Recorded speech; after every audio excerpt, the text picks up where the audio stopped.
always believed that it is better to know the truth than to live in ignorance. Now I shall find out if I was right. I can no longer deny that I am part of the world around me.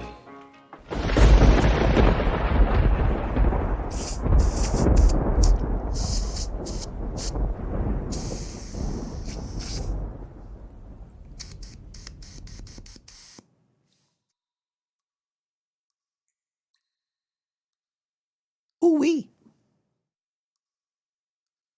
After that bowl hit.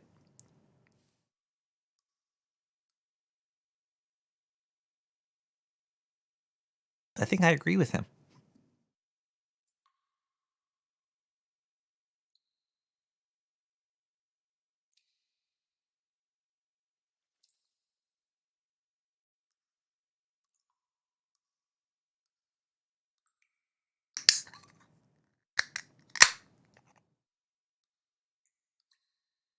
Coming to you from the sewers of Brooklyn, New York, live on a Wednesday night at 11 p.m.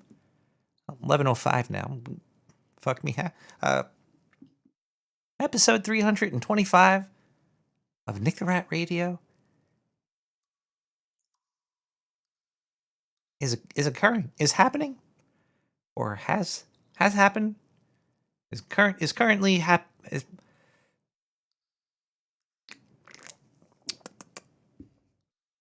So last week, I was pretty sick last week.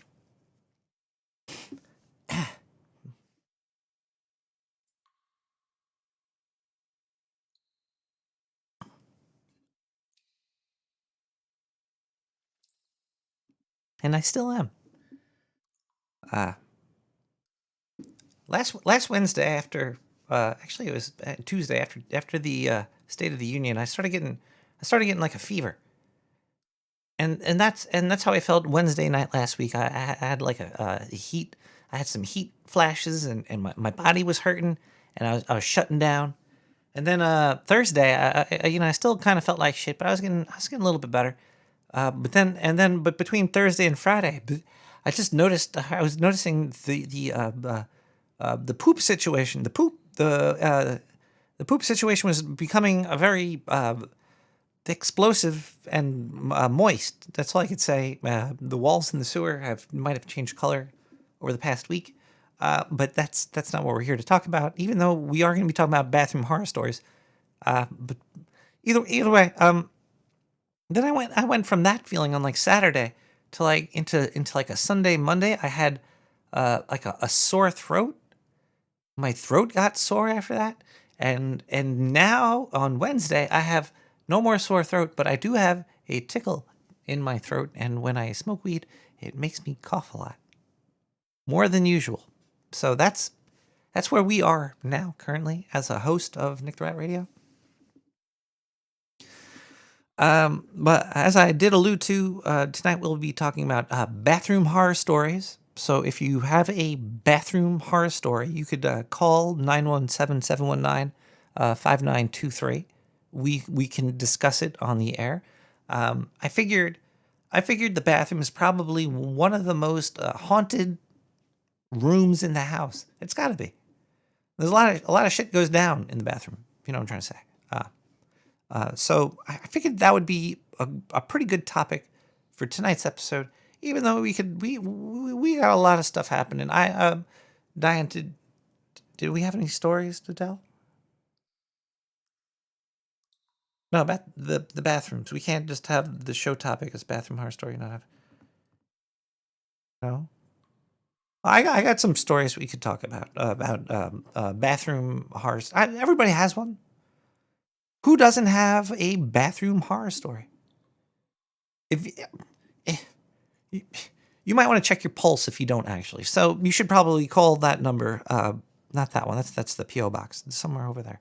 You should probably call that number and leave a voicemail right now. The phone line's not open. If you want to talk to me live or talk to anybody here live, you gotta wait. You gotta wait, right, Diane? Yeah. Okay. We're getting confirmation that the phone line is currently down right now. And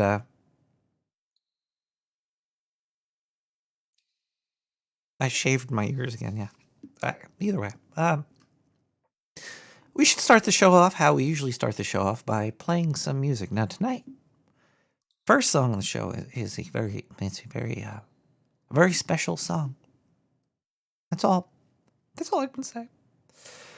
Because the artist on SoundCloud, most of the music that I get is on SoundCloud, and actually, the person in the chat, would you rather me just say the Sewer Dregs as the band name, or do you I can't say your name anyway. There's SoundCloud has a lot of CC BY 3.0 music. That's what I like to. I like to go there and find music that people are creating that they want to share with other people that I like, and then I share that music with people, and I tell them who those people were and how to find them, and let them know that they're doing good work. And Tamanamanim, I can't say his fucking Diane. How do you say his name? Tom Nani Moose. Tom Nani Mouse. Tom Anonymous. Oh, that's easy. Apparently, he goes by Sewer Dregs with Hello Caller. We'll be right back.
Let's see.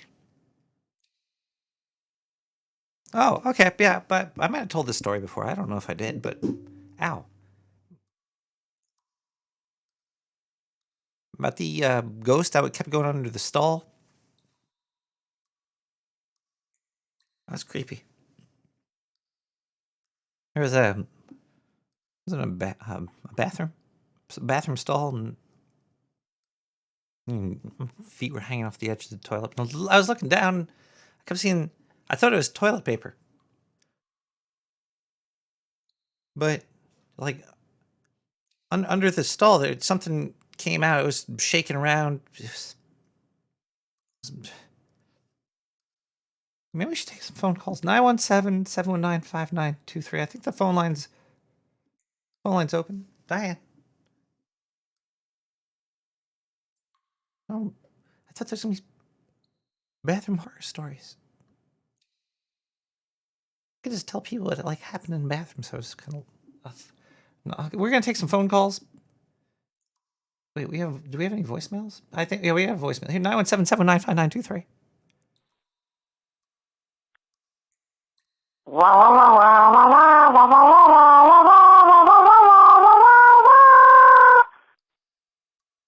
It's the rat!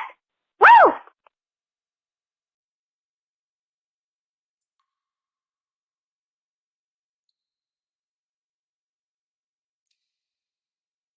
We're gonna have the sewer lawyers come after you for using Zindu's theme song. That's a violation. Okay, he's been kicked off the show. I think he's in prison right now. Eric Adams, I saw him put handcuffs on a couple of his arms and dragged him out of here. That song is copyright by some lawyers in the sewer. Wow, but we're gonna.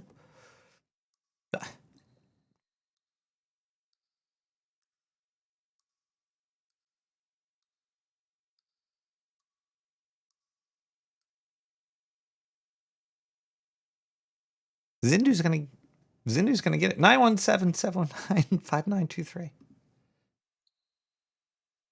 Nick. Nicholas Ratikas.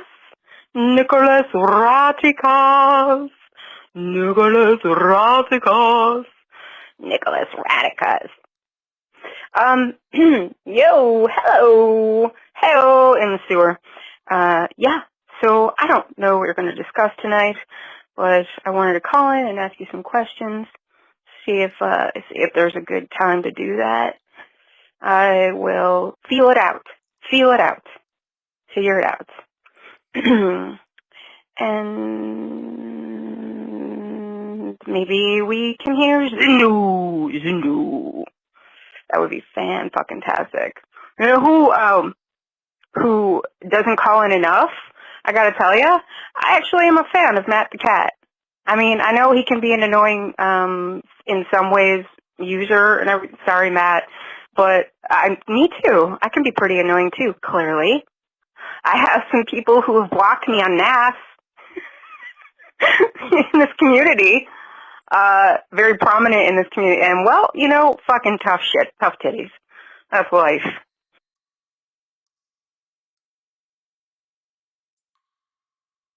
That's my other. What? I will call in and ask you about the upcoming NA show. I have a question for you. Hello?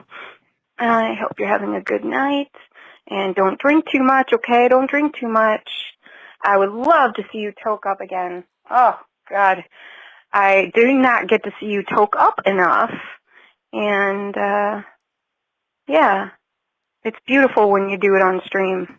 On the Twatch stream. You get away with that. I'm sure they wouldn't like it, but they don't know what's in there. What's in your pipe.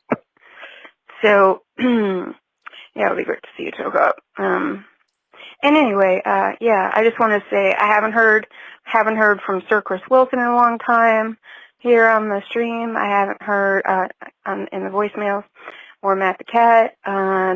always good to hear Stillwater and John and Carolyn and Ned, Junta, and Blueberry and Lavish. Oh my God, there's so many great callers. There's so many great fucking callers.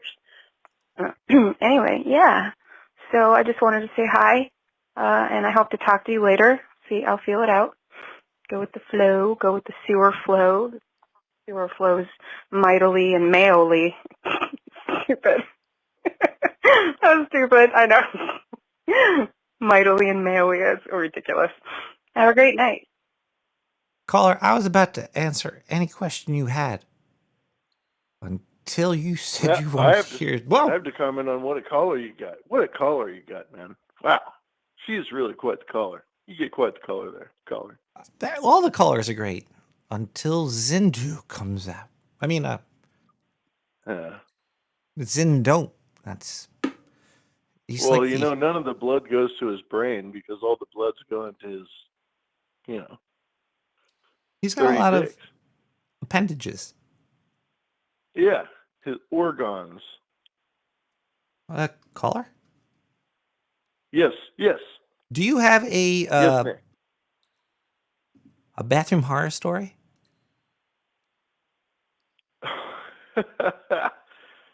That's the easiest. Everybody's got a bath. Oh, everybody. One time I was in the mall. You know the mall, right? You got big malls over there in New York. I got two of them right in front of me. Really? Right in front of you? Well, there's King's Plaza, and then there's one. Yeah, there's malls all over the place. Yeah, they're everywhere. Well, let me tell you something. Those malls, they've got some great bathrooms. They got some big bathrooms. And I don't think I ever shit in a mall bathroom before. Well, I never have either. But I shit in a mall.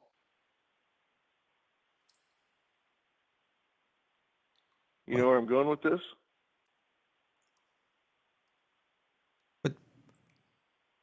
What? This is my horror story. Was it in the garage? Where at the mall? In the mall.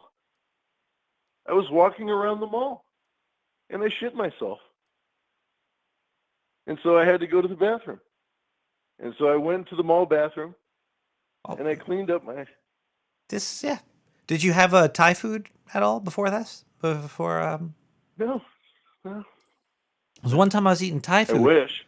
And then I ran to the bathroom. Yeah. I was like, too late.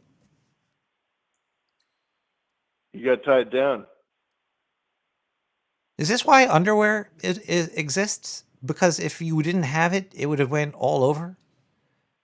Our underwear, do we wear underwear just to stop ourselves from defecating in our pants or something? Is it like first line of defense? I think so.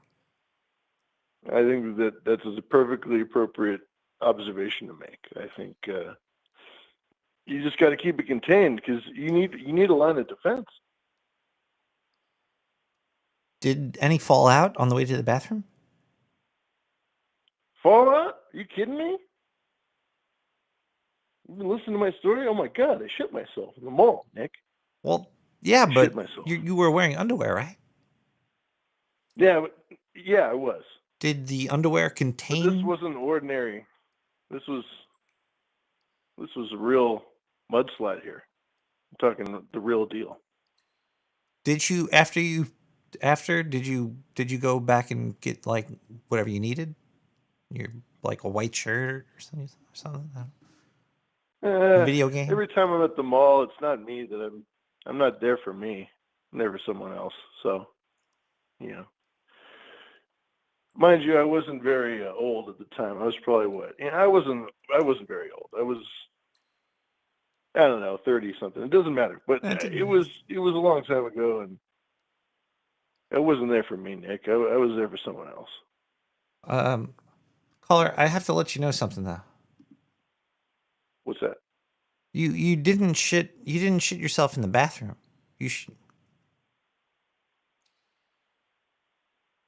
No, I de-shit in the bathroom. Well, yeah, that...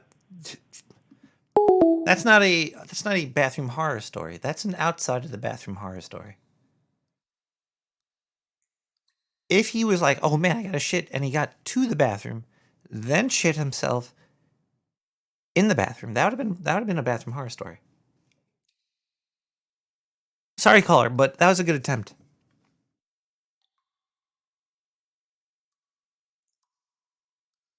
We're gonna take a quick musical break. I think I might have to use the bathroom. When we come back, we will thank people for existing and help donating, causing me to do taxes or something. We're gonna listen to some music here. Where's the goddamn mouse? Is that why they call it a mouse? Because you have to chase it?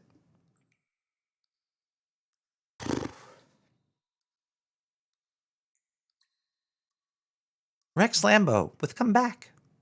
You little mouse. Come back, you mouse.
Sorry, the chat's talking about Zindu. It's making me a little upset. Okay, let's thank some people. There's a P.O. box. Got some mail in the P.O. box today. Oh wow. Okay, so this is the biggest written P.O. box one there. Let's see. It's 90549 Brooklyn, New York 11209. This is to Sir Nick. I'm not really a sir. But let's see what this is. Damn. This one's sticky. Maybe I could use like a pencil to open it or something. Wait, this isn't working very well. It's ripping the thing. All right.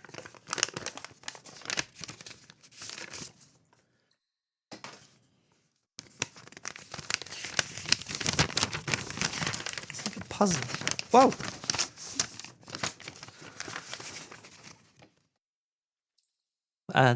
Tom Anonymous, thank you for the more money that I'm scared to spend.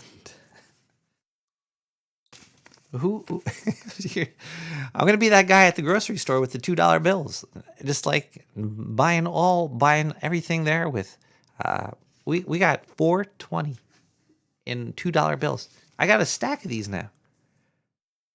They're gonna be worth something in the future. Probably less than $2. The way things are going.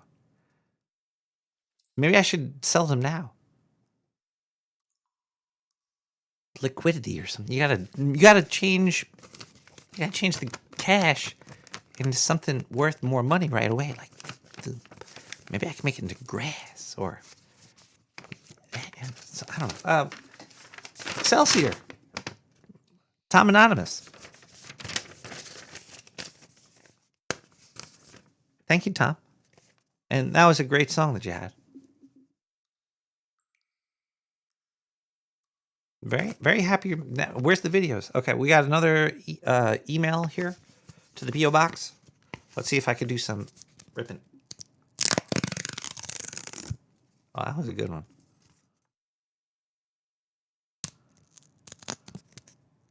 I gotta do it. I gotta tear it a little bit here. I want. Ah, damn.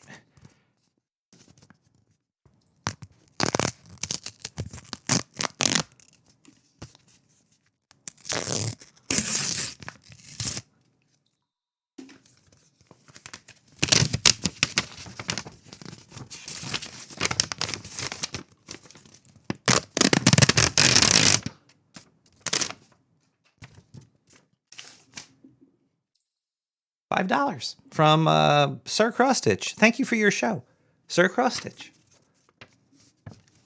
Thank you for the paper ASMR.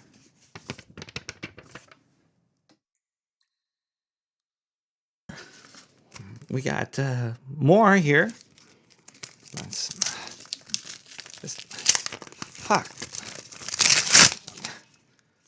I need some way to open these better.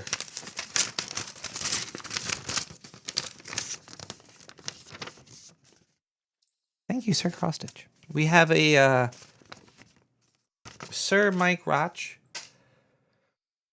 Charge back on sewer scientist. 0N69/100. March 2nd, 2022. 69 cents. Account number 666. I don't know how he makes these, but he do make them. We have another letter here. Let's open this guy. Fuck, I'm gonna rip the check one day.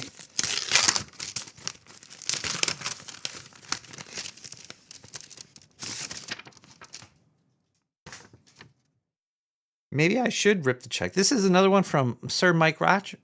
42 cents to me. This is from February 24th, 2022. Just got it now. And finally, to the P.O. Box was whatever this is. Let's see what this is. Oh, is this a glitter bomb? It feels phallic. Come on.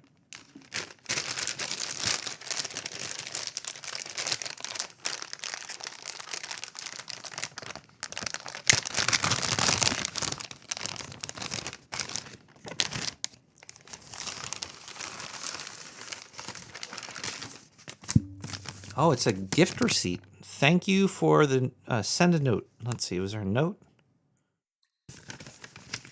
A gift for you. I need a letter opener.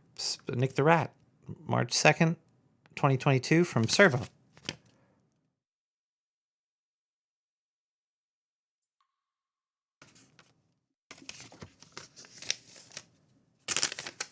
Well, why didn't I do this one first?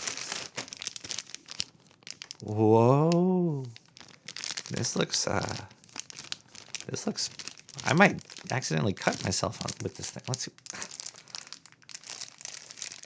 Does anybody have a letter opener? Hold on one second. Scissors. There we go. We got some scissors right here.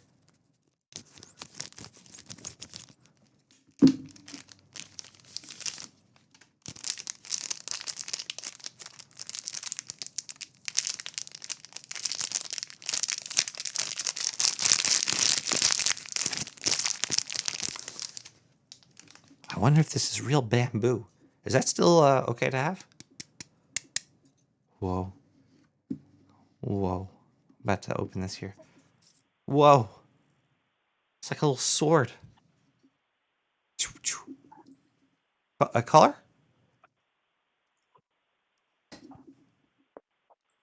Hey, what's up, Nick? I got a new letter opener that's like a little sword. Sword. You know what? When I was a little kid, my mother gave me, or she promised, and she gave me a letter opener, which was it actually had a scabbard, and you could pull it out. It was quite cool.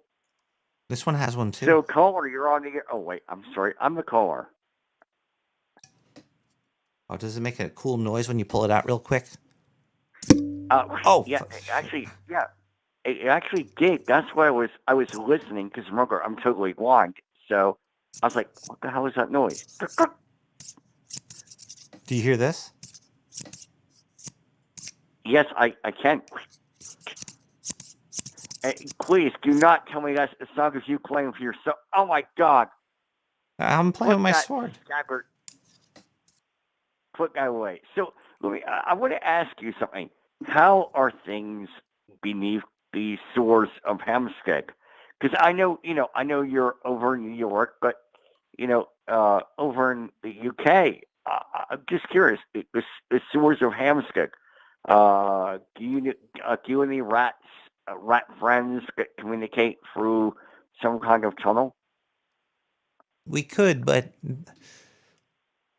it yells. It takes a couple days to get over there. If you want, I could go yell down in the. We don't really talk too much through the tube, but I could yell into it and ask them how they're doing. Last time I heard, they were doing pretty good. Hang on, just give me a sec. I'm gonna throw on my $300 headset. Just give me a sec, because I'm really interested in.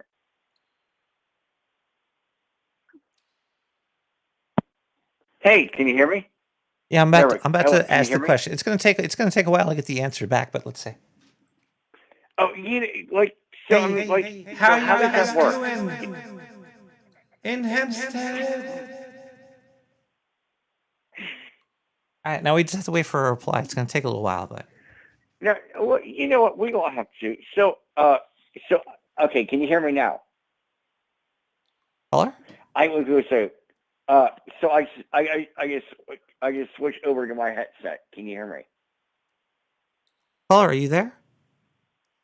Yeah, I'm here. Can you hear me? Hi. Do you have a bathroom horror story? You know, I do have a story. What kind of story would you like to hear? A bathroom horror story. It has to take place in a bathroom. The horror could be, subjective. We could discuss the horror element, but the location needs to be in the bathroom. Somebody called in. They were like, "Oh, I needed to go to the bathroom. I was in the mall. I shit my pants." I was like, "You weren't in the bathroom, sir. If you shit your pants in the bathroom, that would have been a bathroom horror story." Well, I do have a story. Yeah. If you don't mind. I was sitting back, and I make it back. Well, in my younger days, when I how can I say this without making myself look back? I'll just say it anyway. So I I I was very drunk, and uh, let's just say that I projectile vomited over the stool, over the seat of my home, whatever. Well, You yacked on the seat of you, the toilet. well, no, it gets worse. I passed out. Ooh. I woke up, and my my current girlfriend and my ex girlfriend, who by the way are still good friends. It gets very complicated, but I love them both. Anyway, I get because I had hair down to. I mean, you see me on Twitter. You see my Twitter thing, right? I know you have. So, you see because I have pretty long hair, but this was even longer hair. So I got pulled up and guess smell this. Bam! My face was pushed into it. What? Like smelling salts or So into. Oh, no, caller. I mean, oh wait, I'm the caller.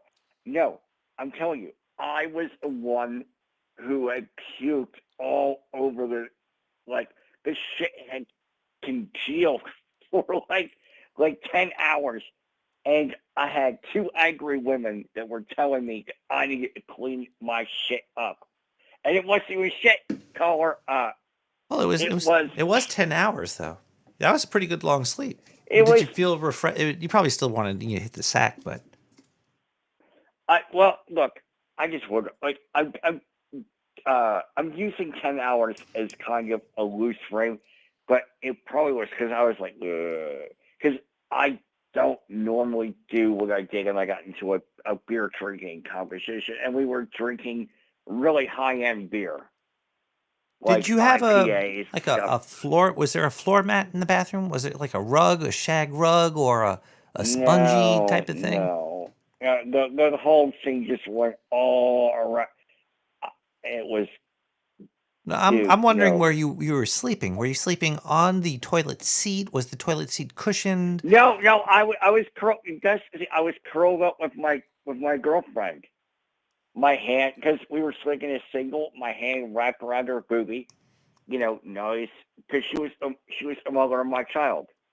So So that after meant her boobs had grown. So yeah, it was was she? uh you know it was a comfortable thing. But apparently she woke up. She walked out there, Did you have a and bidet? my ex A girl. bidet can help with that too. You know, look, we were poor, my friend. We had nothing. Not even a I have bidet. spent I have spent yeah, a good day to like to help, but she has already taken her pregnancy. I have spent years, and my friend Suncat, who I think has died, we spent years trying to figure out what you do for a living, and we pretty much figured it out. But but uh, it didn't take that much figuring out. So, like when there are two angry women, who push a thing of soap, everything else into my hands, and I was like, I'm blind. No, what the fuck? Of Caller? course you're blind. We've known this shit for years, and I gave you a child. Get that work, motherfucker. Uh, Caller? I Caller? Caller? Was she sleeping next to you for those 10 hours?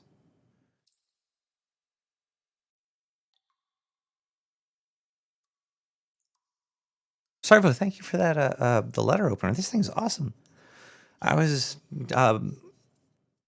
playing with this the entire time. Whoa, what's going on here? We still have a lot more people to thank. What is it? Hello, caller? Hello, caller. Oh, hey, I just went. It did not end up well for me, and so I have I have a Wait, no, we're question for doing you. we're doing the donate. Hold on. We're doing the donation segment now. Sorry, hold on, let's see here. I got sidetracked by this letter opener. I'm gonna be playing with this thing all fucking night now. Thanks, Servo. Jeez, I felt like a ninja. All right, let's see if there's any other donations that came in. And thank people. You go to nicktherat.com, click on donate. There's buttons. There's words. And I don't dox people. I'll read initials. And any note included. We got $10 from IF from If. Thank you, If, for the 10 smackaroonies. I will use that to probably buy beer and weed, but thank you.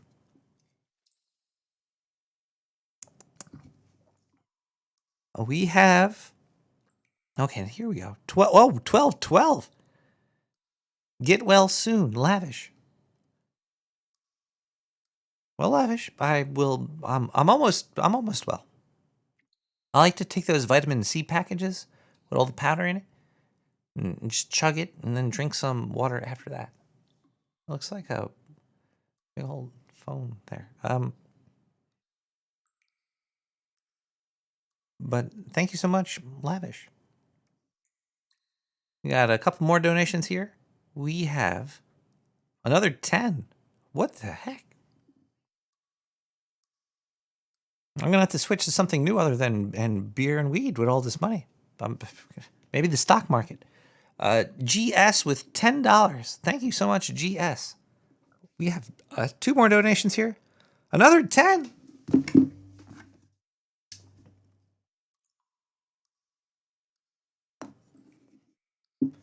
10. This is some of that numerology stuff. The note here says, if I have learned anything,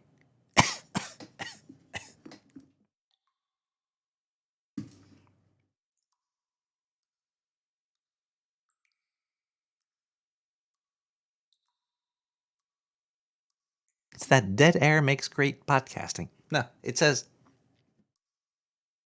if I have learned anything, it is aesthetics are the reason for life. Donate.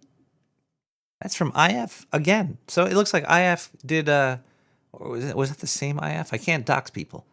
But it was an IF, and it was another 10. And we have a 420 from NW. That's one of the subscription prices. That's like $1 an episode. I don't miss episodes even when I'm like dying or out of the country.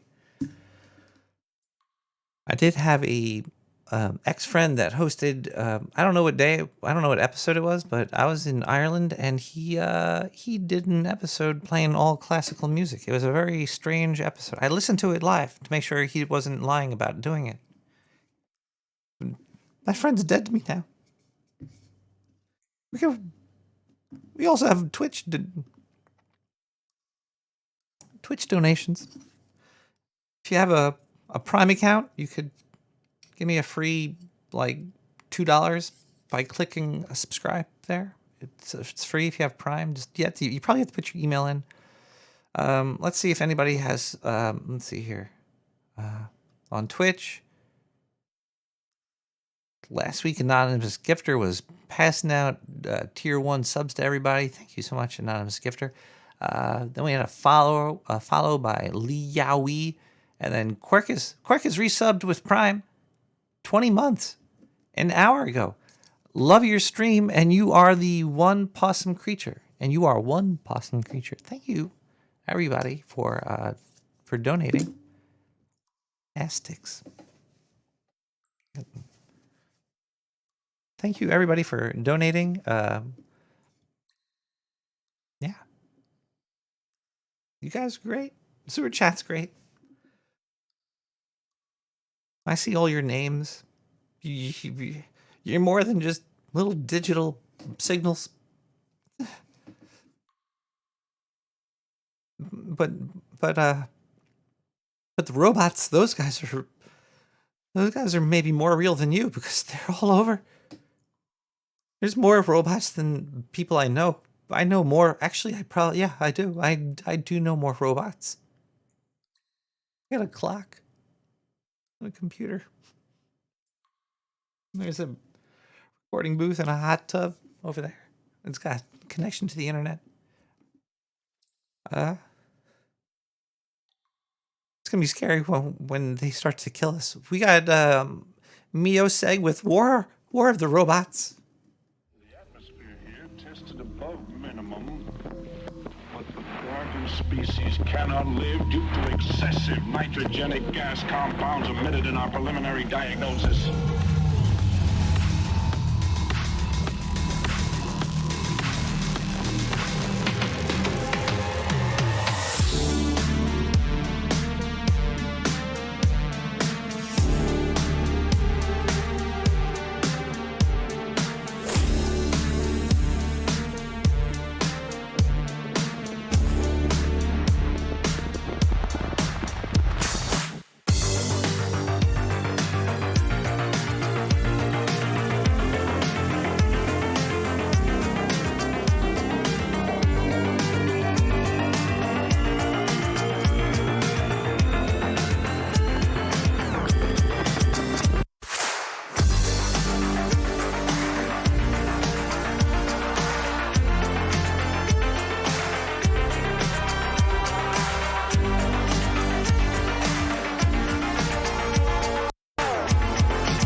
That song is awesome. 917-719-5923.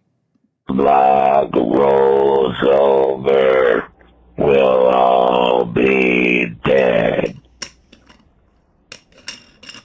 If the log rolls over, we'll all be dead. That's why we all got to hold the log up together. We have to hold that log up.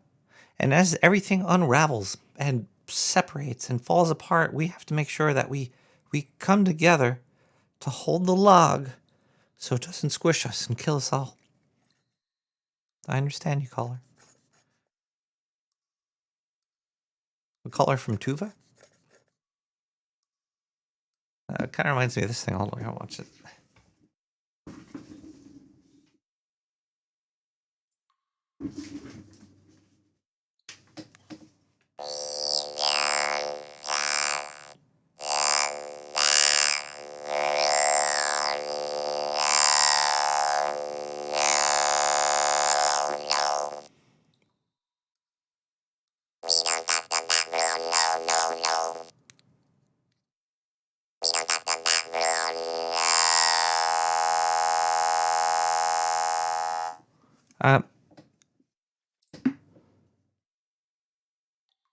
We don't talk about Bruno. 917-719-5923. If you have a shitter story, a shitty story, a horror, paranormal, bathroom experience, bathroom horror story. That's what I wrote on Twitter. At least I think I wrote that. I don't know. Somebody maybe do it. They had a gun on me. Let's listen to a voicemail. 917-719-5923. Hey, Nick. Doctor? Yeah, I was going to call and tell you a joke about my Boy Scout sons and camping or something, but I forgot it because apparently... I like camping. Yeah, not in that state of mind. Anyway, so my youngest son came up to me the other day and he said, "Daddy, are we pyromaniacs?" And I had to look at him and say, yes, we are, son. I don't have any kids. Fuck you. Arson. Play a lot of Witcher, and they always call people Horsons. I always wondered what that meant. You praise Ifrit. Is there a god of fire god? I know more about Final Fantasy gods than real ones. I don't know. What is the Greek fire god? The Hades? Hades is, I don't think that's Hades. Prometheus? Or was Prometheus hepatitis? Hephaestus? Horsons. Yeah, fucking Horson. I was like, ooh, what family? Mr. Horson. I gotta sell you some insurance for your solar panels on your house.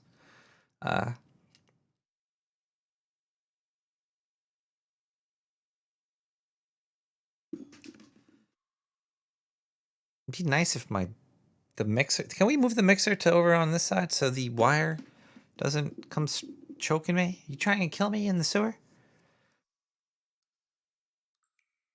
Helios was the sun. If Ephardus?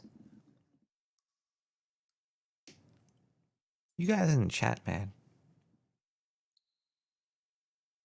Let's fuck my throat up a little bit more. Hold on 1 second here. He's getting hot.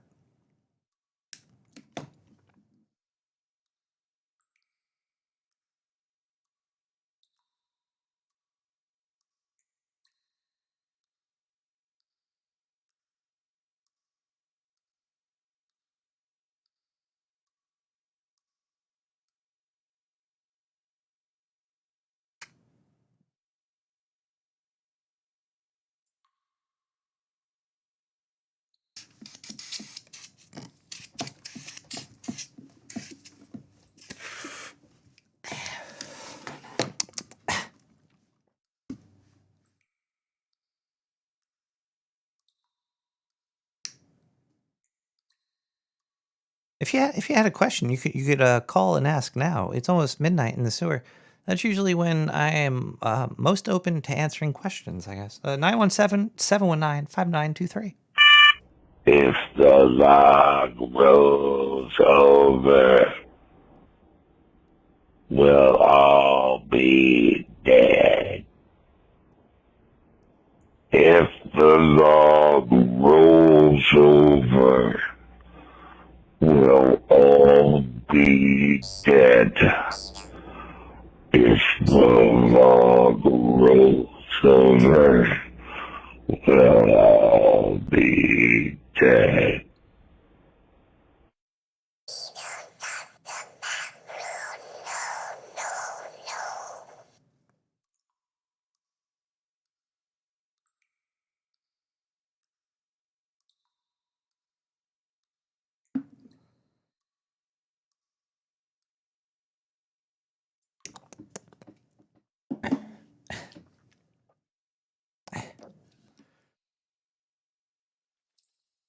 One time I was camping. Has the PO speak. It's kind of cool.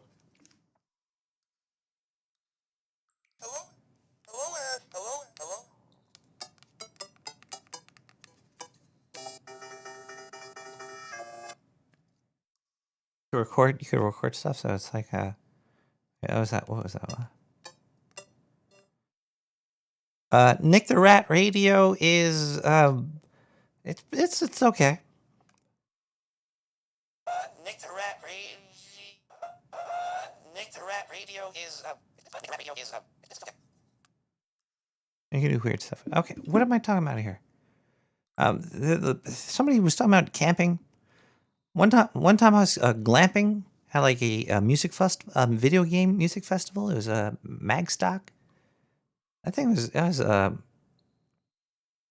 it's the PO Speak. It's been like in the 90s. Somebody was pooping in the showers in the bathroom, and it's like a 4 or 5 day camping event. So it's like you have to use the bathroom sometimes. So you can't hold it in all. I would go early in the morning because that's when they first clean the bathrooms. Otherwise, there's like 400 people, just all video game nerd camping out in the woods. It was this. People would shit in the shower and squish. Caller? Hello, Nick. Hello. Hello. How are you? I'm dead. I think I'm dead. Did you ever shit in the shower? All the time, mate. That's how I died. Tell me more. Slip and fell right in it. Yeah. Take an awful shit in the shower, right? Press 1 for more. You step in it and you fall and break your bloody neck, and then nobody finds you for like 3 stinking days. Happens.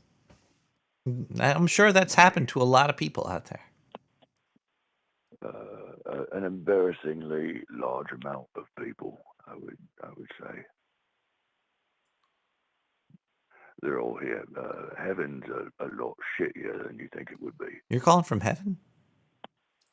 Something like that. Could be. Where are you from? The sewers? Brooklyn, New York? A lot of shit down there, I suppose. Oh, it's just tons of shit. But heaven? Is there shit? Is there shit in heaven? Do you have to shit? Oh yeah. Excreting is pretty hot. It's a fun exercise. He takes the most massive dumps. You never want to go. You don't want to go in there after Jesus. And that's why I don't know about that dude's insides. The bathroom is a great place for horror stories because it is such a heavenly place. The bathroom. You could excrete while you're sitting in privacy. I heard those guys need a bigger bathroom. Scared the shit out of you. That's what happened to me. And you slipped and fell in it. I got no shit left. I haven't wanted a shit in a long time. You ever had anybody shit on you? Well, yeah. We're alive, right? It's Yeah. Who hasn't? Right. I mean, what's the point of being alive if you ain't gonna have somebody shit on you? Listen, well, also All you're over included in somebody, right? You shit on yourself. You can't not shit on yourself. As soon as you take a shit, the shit touches you. You shat on you. You shat yourself. It's the cleanup. Technically, It I just depends shat on the cleanup inside time. myself before I shat on myself. You killed yourself with your shit. You shat yourself. I shat on my life. And then all the earthworms are eating me. They're shitting me out on top of me. It's good. It's the circle of life, baby. That's what Elton John sang about. Worms You know, eat he's actually Paul McCartney. wiggly long things eating his shit. Yeah, my wiggly long thing, it doesn't eat nothing anymore. Nah, it's done. You can shit in heaven, but you can't fuck nobody. It's a bleeding shame. Why not? Star Trek is looking better and better every day. The holodeck, it's better than heaven. Because you could shit and eat and do whatever you want there. I've been trying to get the Lord Almighty to install a holodeck up here, but it won't do it. Well, it's like a backdoor hack.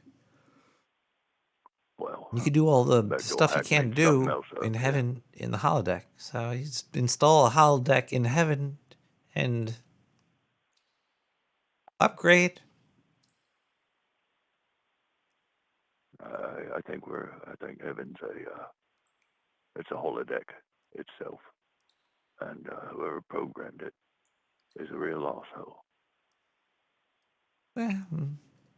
Wait, I'm seeing reports that there's no genitalia in heaven.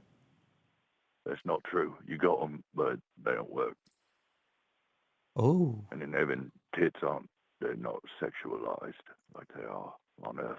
Caller, do you have a heartbeat? No. So you're... No. How do you move? Do you really have muscles? You can't even keep time with music up here. You should hear everybody trying to play Bleeding Harp all at the same time. They can't do it. Heaven actually sucks. I hear the real party is down in hell with Lucifer.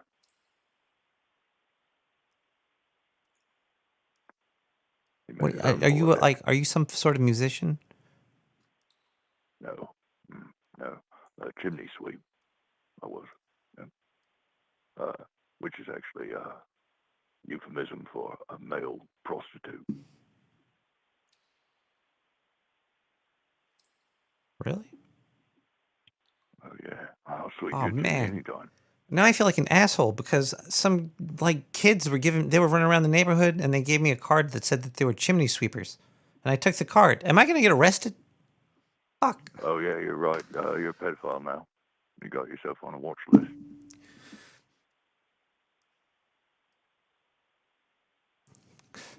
Caller, I got As a matter of fact, I think I got myself on a watch list just talking to you. Oh, shit. I got to go. Jesus. Diane. Fire start. Burn it all. We got Max Augustin with Paranoid. Burn it all.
So you just scored a lot of money at your work job place. They just gave you a raise. You got money to spend. You want something new. You want to wow your neighbors. You want to push the envelope. You want to surpass the Joneses. Fuck the Jones. You're gonna be in a whole nother freaking universe compared to those people. Say goodbye to every one of your neighbors. Just say bye to them now.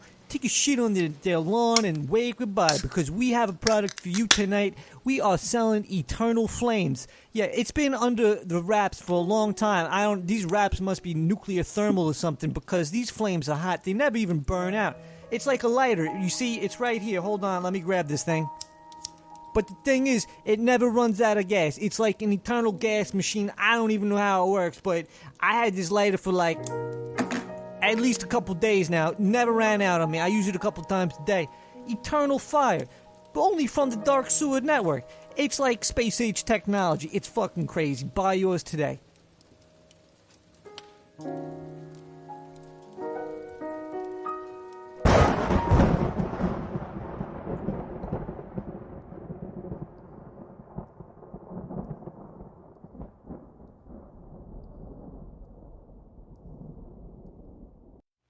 Come a little closer, madam. I want to tell you about something your children will love. Monster vitamins. They're fun. They're screaming meanie. Babbly back. Monster Mobile. Monsters taste terrific too, Mother. Your children should get vitamins by eating right, but when they don't, Mother, Monsters and Monsters plus iron sure help. My children love them. Right, kids? Right!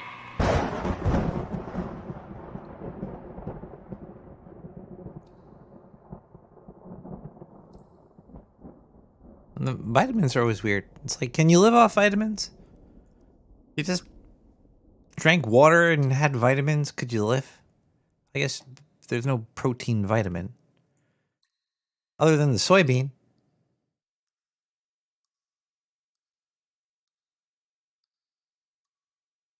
Do people really know what you actually really need? Like, have we starved people to death in mass droves in certain ways? Like, without a control group? Like, we're just going to give that group of about 1,000 people only protein and iron and no calcium.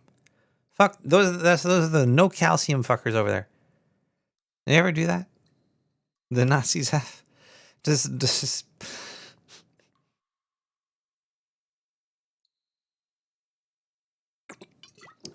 I do not think the Nazis have done. They've done horrific experiments, but the ones that I've seen in anime usually involve machines with multiple prosthetics on it.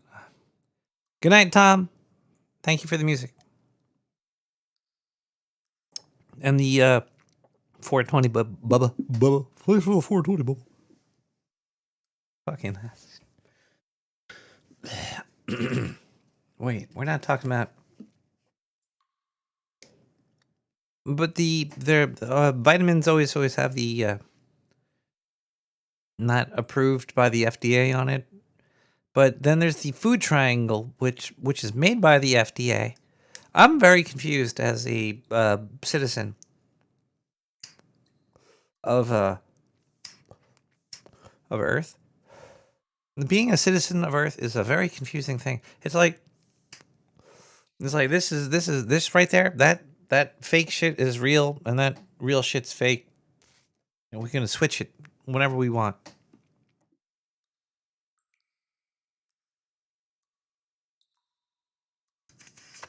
But hey, you know, it's the price of not getting, I guess, raped and killed by your government.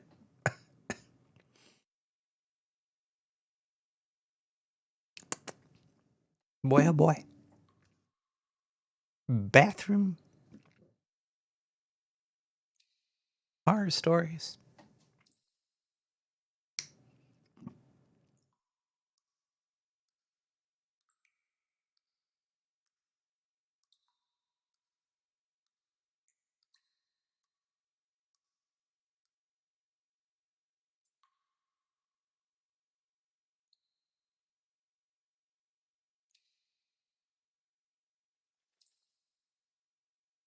Diane, I don't have any. Let's listen to Soulless play Reborn from the Ashes.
Hello, everybody.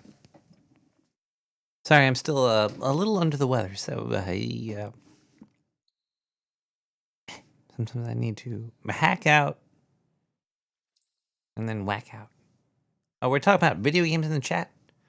Also, that was Solus. All the music you hear, you could get on the SoundCloud/Nick the Rat. I have a link in my website, nicktherat.com. You can go there and figure out how to get to the other places. But there's links to everything. It's all free. You could sell this show if you wanted to. You can listen to it and you give it to other people. You can spread it around. It's culture. This is culture. And much like culture, so are video games. And if Stillwater is listening, I don't know if he is. I started playing Final Fantasy II finally because I really want to play Part 6, which I love. Final Fantasy VI is one of the RPGs that got me to realize that RPGs exist, that I could actually beat one too. Like before Final Fantasy VI, I don't know if I ever really beaten like a big RPG game. I've beaten like Mario 1, 2, 3, you know, side scrollers, beaten those, and Contra. But like as a massive 30-hour-ish RPG, that was like the first one that I've actually beaten. It's weird how much time you can put into video games. It's beautiful. So I'm playing Final Fantasy II. I'm enjoying it so far. I just got Minwoo. That's the white mage in Final Fantasy. He just left my group. And I got some dude named Joseph. And I went through some snow. It's so far it's a little bit easier than Final Fantasy 1 in terms of leveling, I guess. But I hear there's going to be a huge job system that I haven't hit yet. Also, the Hunt Showdown. Been enjoying the crap out of that game. Love Western games. Shooting. I like old guns. I think are cool. Like almost like musket guns, but these are like 1800 guns. So they got revolvers and things, but it's not like a machine gun where you're shooting off fucking. Because those games, it's like you have to hit the person so many times. In the Hunt, you just have to hit them like once or twice. There's going to be like a couple of 1 or 2 hits, and then you're dead or you killed somebody. Better than fucking having to shooting somebody for like 20 minutes. They got armor. There's no armor in the 1800s. Okay.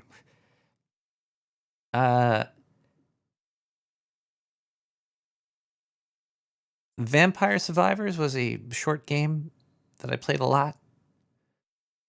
I enjoyed it until I realized that there was no boss yet. It's still in beta. It's like a $2 game or something. It's like a live forever shooting things. That was pretty cool experience. And Servo was talking about Elden Ring, which looks pretty dope.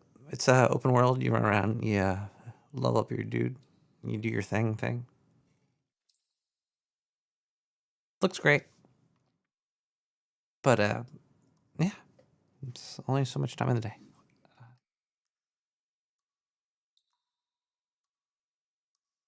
Hello, caller.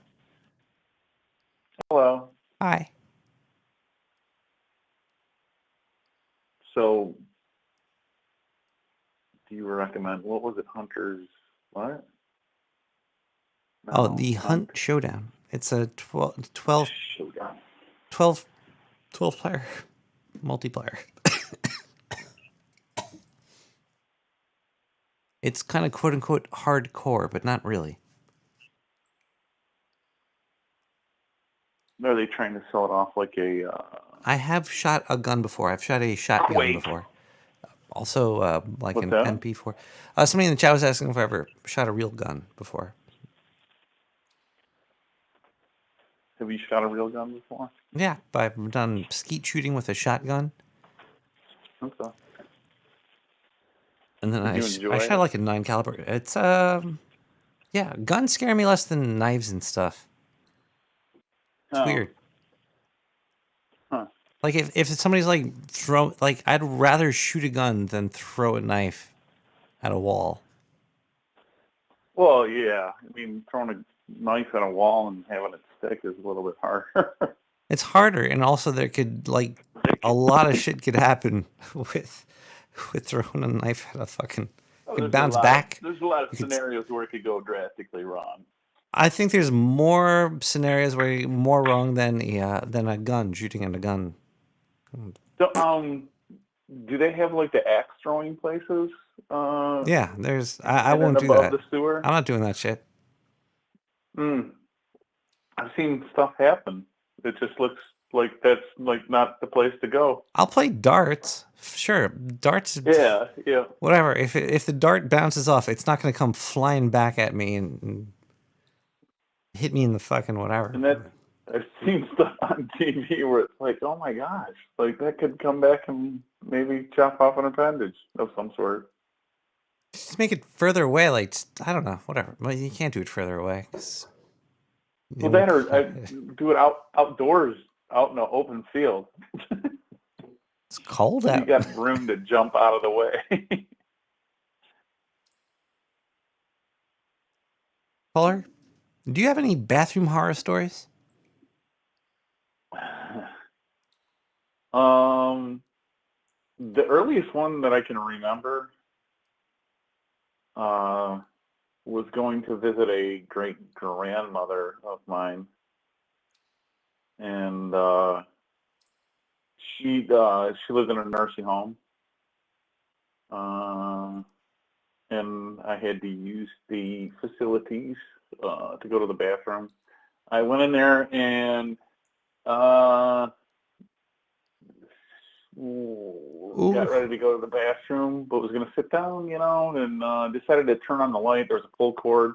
Pulled the cord. The light came on for 5 seconds and then went off. So I pulled it again. It went on for 5 seconds and it turned off again. So I did it a third time and it did the same thing. So I just finally sat down and was sitting down for a while, and then all of a sudden a person came into the bathroom that was a nurse, and I was pulling the emergency cord.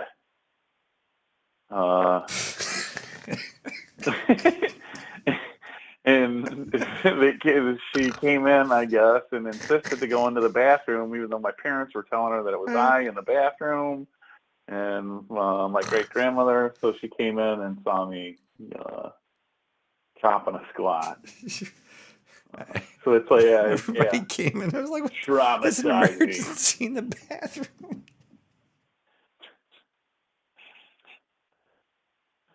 So yeah, it's not a dirty horror story. That's pretty traumatic. How old were you? Do you remember how old you were? What's that? Was this last week? No, I was like 5. I remember in kindergarten walking in on some girl in the bathroom. Oh. And I remember there was like a big oh your little son Rat walked into the bathroom and there was a girl in there already. I was like, I don't even think that I think I just had to use the bathroom. Did you see anything? I think I saw a little girl using the bathroom. But I was a little. Either way, it was. You were adolescent, so you didn't know any better. You just went in. That was like in like. Right? How old are you in kindergarten? Like 5, 6? Yeah, I guess. Yeah, 5, and that's how old I was when that nurse came in. People expect you to know a lot of shit as a kid. I think it's very strange. I think so. It's just like, oh, a 5-year-old is gonna figure out that they gotta not go into the bathroom when the door's closed sometimes. Mm-hmm.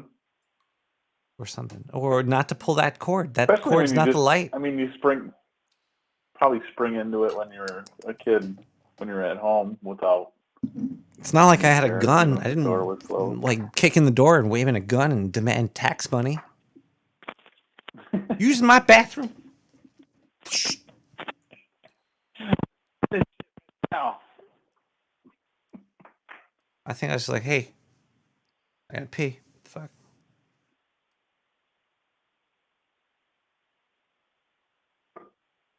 Yeah, that's I think they, especially when you're that young, I don't know. Probably maybe they don't get freaked out enough now. I don't know, or they got too freaked out then. I don't know. It wasn't really anything serious. I remember just like, I think I was freaked out. I was like, why is there a girl in the fucking bathroom? I remember when I got to like 6th grade and someone smoked in the bathroom, and that went throughout the whole entire school. Was it you? Crazy. No, it was not me. Do you know what crazy shit happened in the school that you don't even know about? Oh yeah, I mean that's yeah.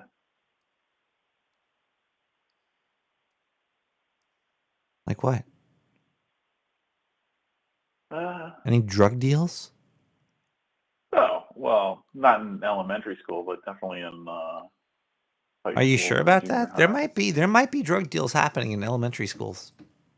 Well, nowadays maybe, I don't know. You hear about some stuff.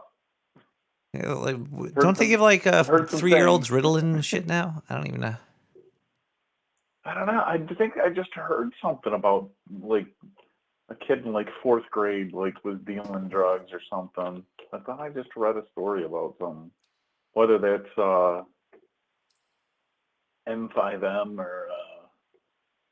or some sort of truthful story. Because I think there's still a faction that are anti-marijuana, at least, out there. Are you anti-marijuana, caller? No, I am not. Diane, don't hang up. Okay. Phew. Are you? My what? Caller. Are you? I have a question for you, caller. Have you ever strained yourself for work? Have I ever strained? You ever strained? Yeah, like just like a. Have you ever had like an only? Do you have an OnlyFans? Like a weed strain? Maybe. Do you ever have a weed for work? You ever sell weed, caller? Like strain? Why? Who's asking? Wait. How much do you have a need? strainer at home? Do you strain your pasta, or do you use the lid on the? I guess that's still straining when you use the lid on the pot and you kind of tip it out. How much pasta do you need? Enough pot, like spaghetti. Are you a Fed? You know you have to tell me if you're Fed, right? I don't have to tell you shit.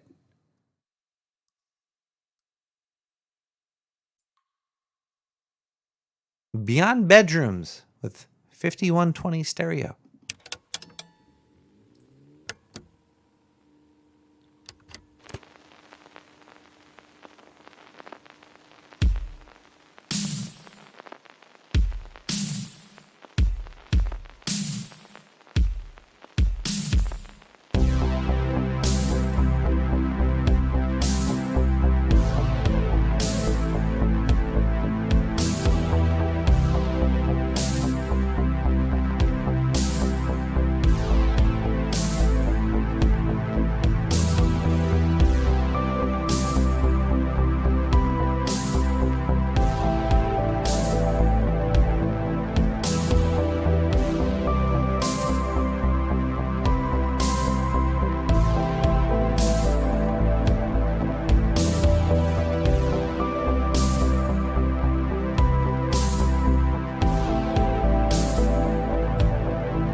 Oh, Some of them are those are the motherfuckers that fucking introduced crack into my neighborhood last month. You have a crack problem? Well, now I do, because those fuckers introduced crack into the neighborhood. Really? And what they don't tell you about crack is, god damn, it's good. Yeah. Where in your neighborhood there's a crack? Yeah, it's huge crack. So you can just step out the front door now and there's a crack readily available now? Well, I sell it. Yeah. But I'm using so much of it now. Yeah. But I'm still getting fat. Yeah. Well, I don't quite understand. How is that even possible? I don't know. I was going to ask you I have to that. talk to a gastroenterologist. You don't have any now, do you? Any crack now? Oh, no, I don't know. No, Well, you after you do it for a while, you do not share. Yeah. The issue isn't whether you're paranoid, Lenny. I mean, look at this shit. The issue is whether you're paranoid enough.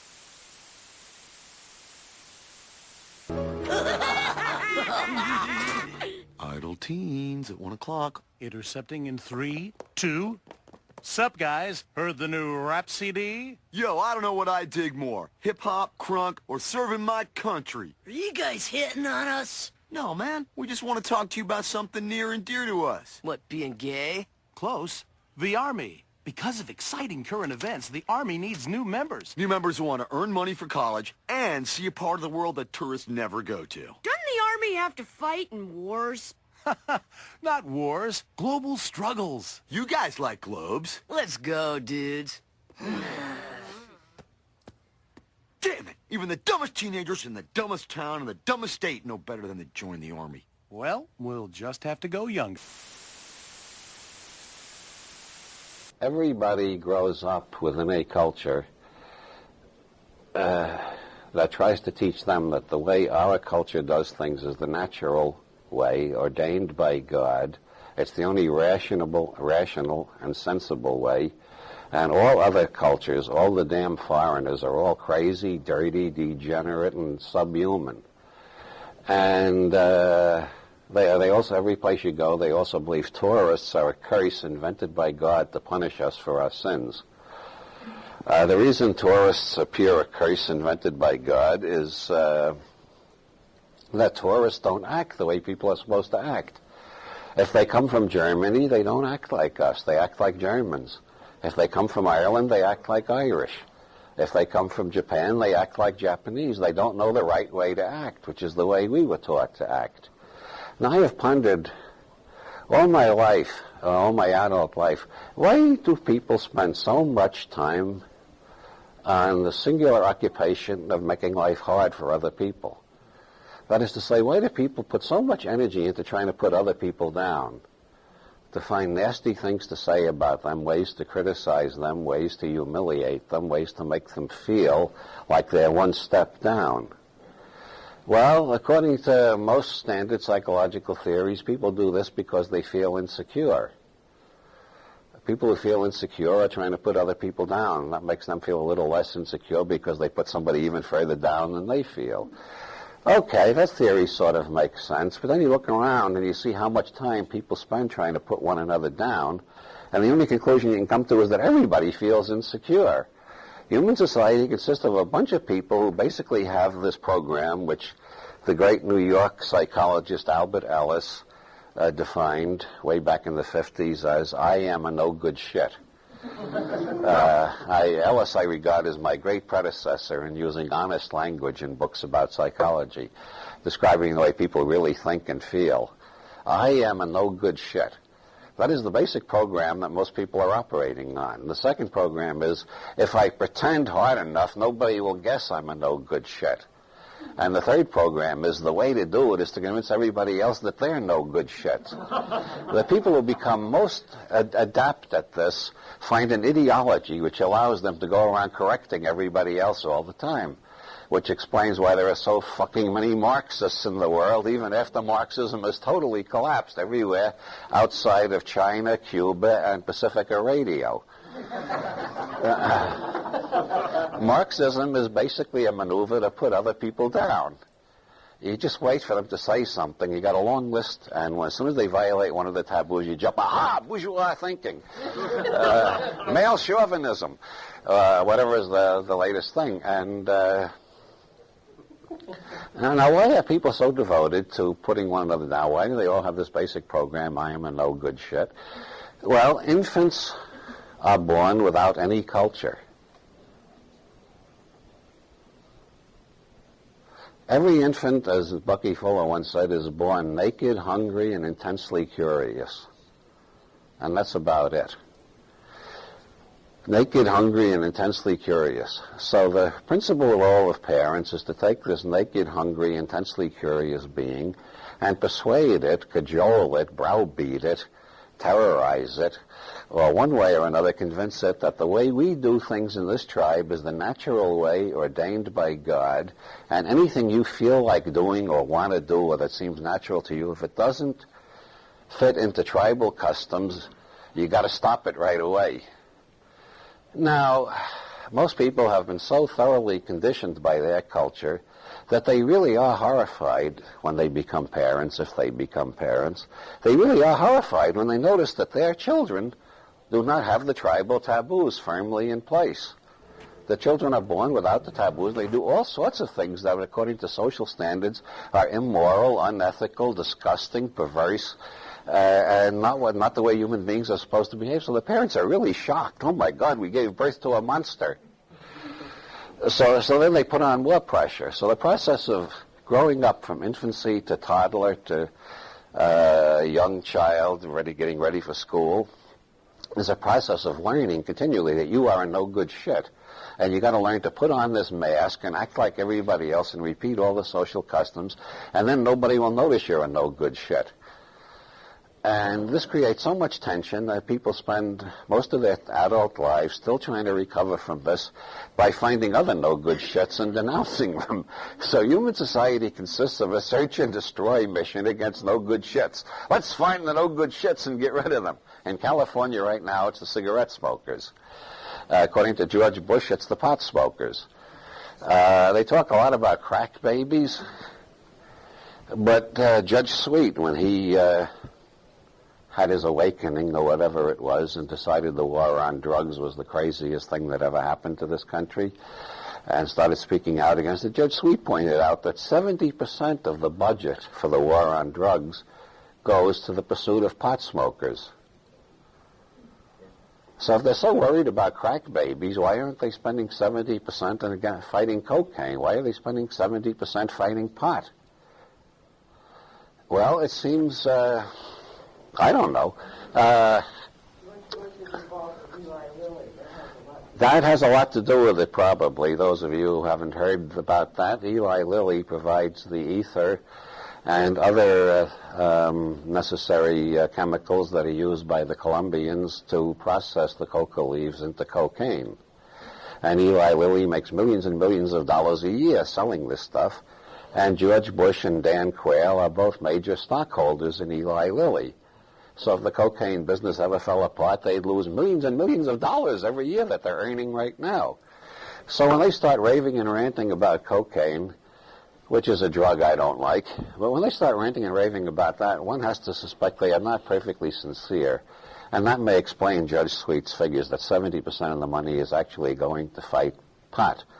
On the other hand, our society, ever since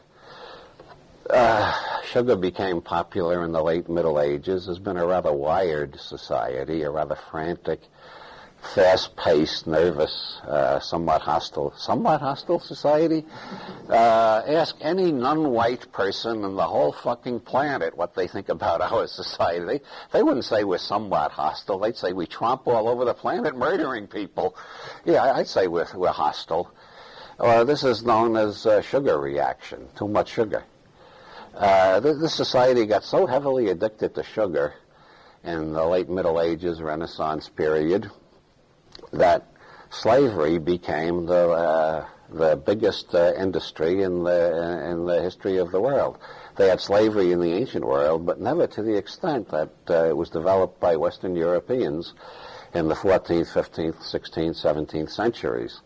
The reason they had so many slaves is that was the only way. They didn't have the technology, they didn't have the machinery, so they turned human beings into machines. That was the only way they could get enough sugar to satisfy their sugar addiction. And then they discovered coffee. And the next thing they discovered is that hardly anybody can drink this stuff in its pure form.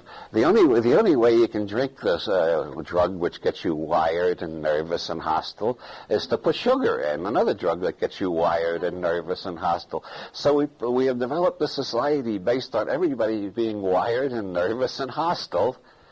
And along comes pot, which makes people relaxed and humorous and laid back and sexy. So naturally they're at war with pot. It's destroying the whole foundations of our society. What's this assembly for? A surprise Doodlebots concert? Standardized test, standardized test, standardized test. How many of you like video games? But what if there was a violent video game that you could play for free, plus it's real life and not a game at all? Wouldn't that be slamming? Who are these wonderful people? And we brought along a movie. Do you guys know where we could find some awesome kids to show it to? Dearborn, Michigan? No, here! You got it.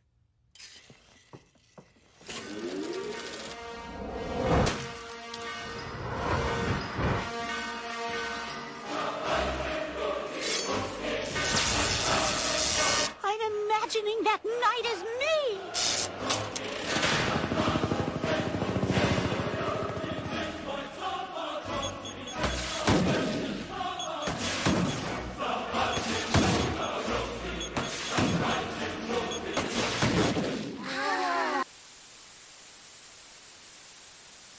Of all the shortages we have, there's a gasoline shortage. You know what else is disappearing from the supermarket shelves? Toilet paper. Ha ha ha, you can laugh now. There is an acute shortage of toilet paper in the good old United States. We gotta quit writing on it. But I want to tell you, it is serious. I just saw a commercial where... I know it's coming. Where Mrs. Olson comes in with a shopping bag, and the housewife says, "Forget the coffee, just give me the shopping bag." I want to tell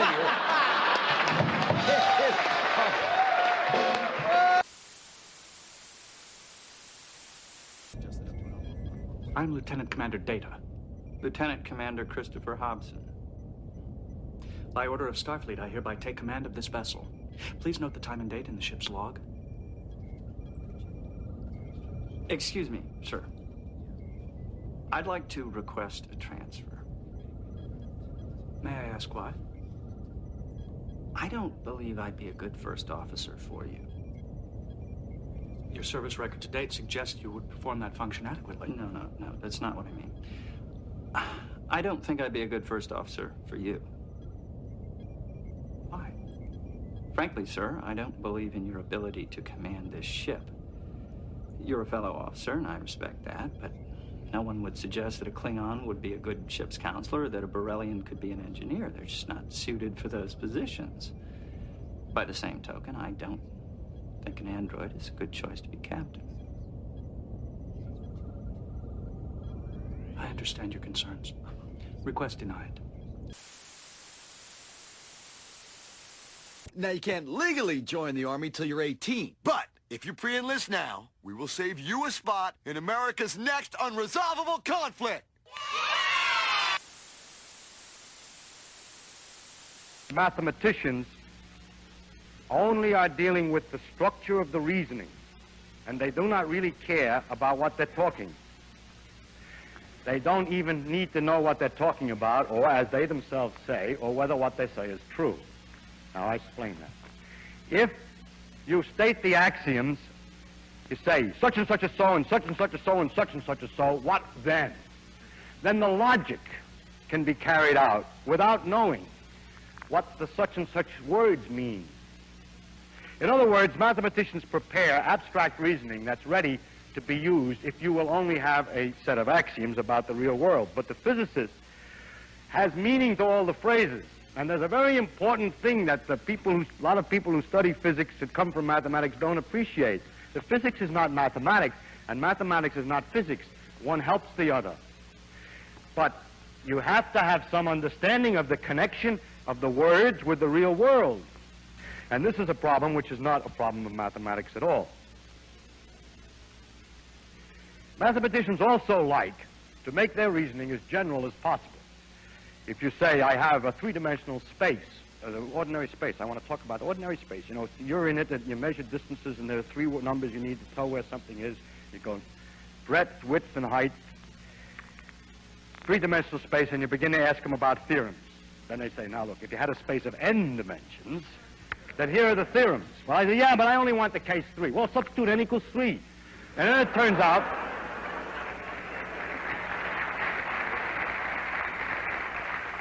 turns out that very many of the complicated theorems they have are much simpler because it happens to be a special case. Now, the physicist is always interested in a special case.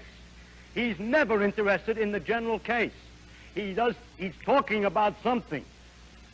When you know what it is you're talking about, that these things are forces, and these are masses, and this is inertia, and this is so on, then you can use an awful lot of common sense, seat-of-the-pants feeling about the world. You've seen various things. You know more or less how the phenomenon is going to behave.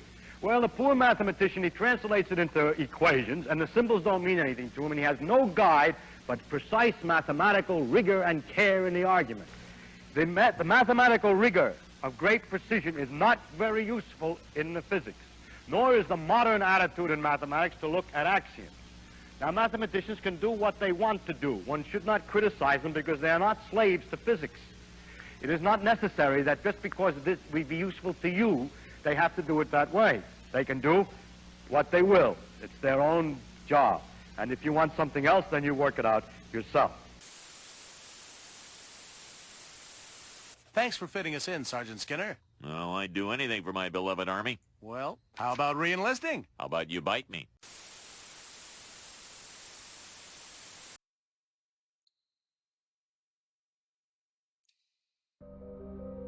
In a time when your government is spying on you, there's really not much you can do but try to protect your anus. I like to protect my anus using world-class VPN. Hello, comrades.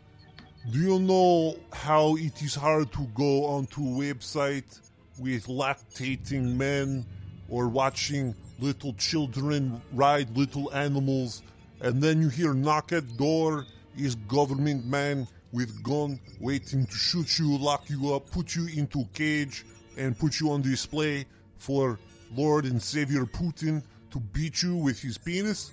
Yeah, this is no good. I do not enjoy it either. And most VPN services in communist Russia, it's no help, does not help me become the pervert of the future that I would like to be. So basically, there is new service recently purchased from Mr. Bemrose himself to put into Russia. It is Sir Bemrose's Russian VPN. Is now owned by Russian government. We do not spy on the people. The packets are always kept hidden, like undercover. You cannot see, they do not see the packets. You go onto your dating website, you look for a partner, you are a big horny hentai man. Your government won't know. They won't come to your house, knock on your door. If you order drugs like marijuana or any type of drugs on the internet, they do not care. They will look right through it. They just see static. They do not see what's going on. Trust me. You could trust me, your friend Boris VPN on off. Sir Bemrose talked to me on phone personally. He sound much like a little boy. Sound like Mr. Bemrose doesn't work out much. His pecs are probably really small. My pecs really big. I think Mr. Bemrose started the VPN service to go look at My Little Pony websites, and he was being harassed by his government man because Senor Trump, he does not like pony boys, but he sold his technology to Russia, and now we are advertising Mr. Sir Bemrose's Russian VPN is new addition to old Sir Bemrose VPN service. You and me together will make world great again. You don't have to worry about being spotted for being a weird freak on the internet. If you look at, I don't know, let me look at my search history right here. Let me bring up web page and go to my search history. Let's see, how to become big, strong man in Russia today. That's me. Yes, I searched for that. Like this one, I like pictures of how to get my sister naked, not looked frowned upon in Russia. They will arrest you on spot if.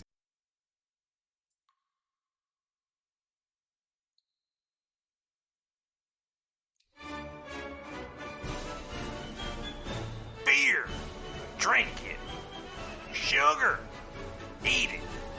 Car, drive it. Drugs, take 'em. Shop, buy it.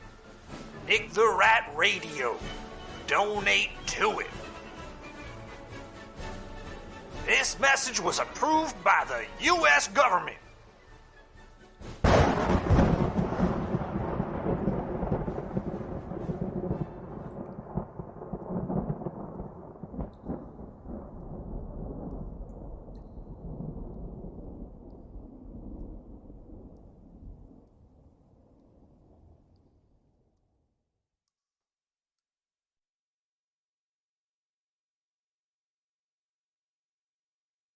Yeah, we're opening up these sewer shops. This sugar, we sell sugar candy sugar shops. Yeah, we're putting them around the country. In a sewer near you, you just go down there. And we got some of them. We have sugar, like sugar, basically everything is sugar. Even the containers. The sugar candy. Sorry, caller. Whoa, hi. Hi. Hey, are you talking about food and war? War food? Food? War food? Tonight? Yeah, man, I was having a whore in the bathroom for like the first hour of your show, so I missed it all. Horson. Horson? Who's a horse? What's so food and war? And sugar? Sure. Yeah, man. You know my theory is that the grasses have been waging a war on the trees since time immemorial, and we are their little pawns. The grass is trying to Slaves catch up the to grasses. the trees. There's a lot of them, but they're not as tall. They're what? Oh no, yeah, that they require us to go, so that we can put more grass in. How long could grass live? What's the oldest blade of grass? The oldest blade of grass is rough, but it's blue something or other. Blue fescue is the type. Like in California, we call it crabgrass because it shoots these runners above ground, like kind of like. But how long could bamboo. grass live? You're missing the point. It'll live as long as it has water. The same little blade of rhizomatous. The whole ball, the whole system, the whole most grasses will eventually form like just tight clumps. Where does grass seeds come from? So They come if from you trees, let grass right? grow, eventually you'll get a spindly stalk that doesn't look like a blade of grass, and it's a hollow. Oh yeah, it's like and at the it top of it, shoots up, yeah, and it becomes those little fucking little seeds that shoot off. Well, how usually they get do those attached to come? animals. Where do they come from? Those are like, would that Where's be what the come male from? or the female grass? Would that be like the bull grass?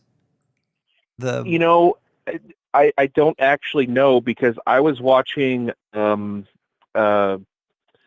up footage of like oats and rye growing, and it doesn't seem to flower.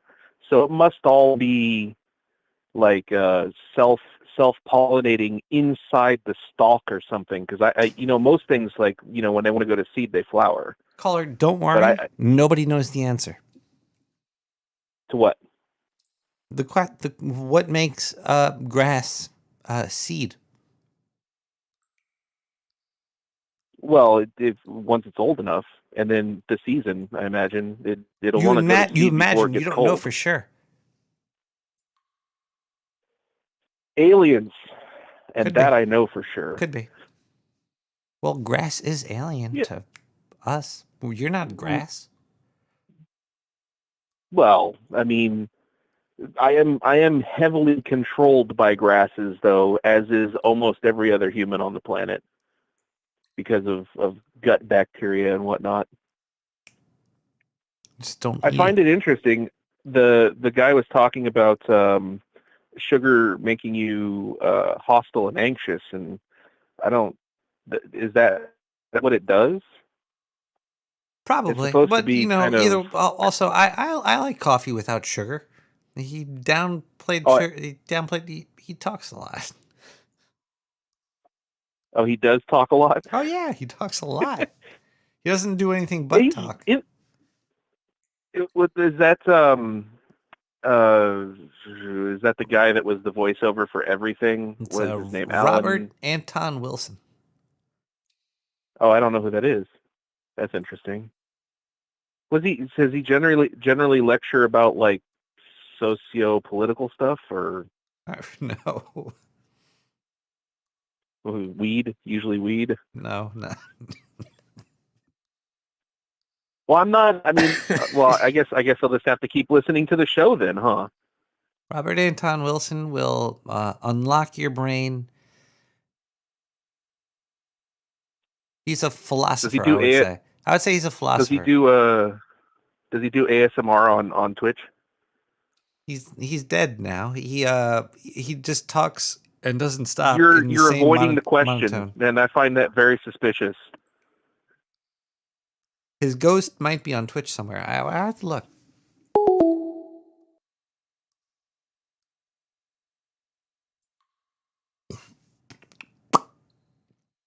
Well then.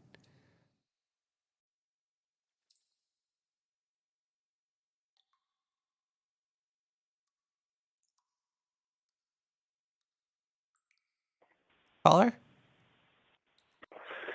I heard that you were looking for some shitty stories. Yes.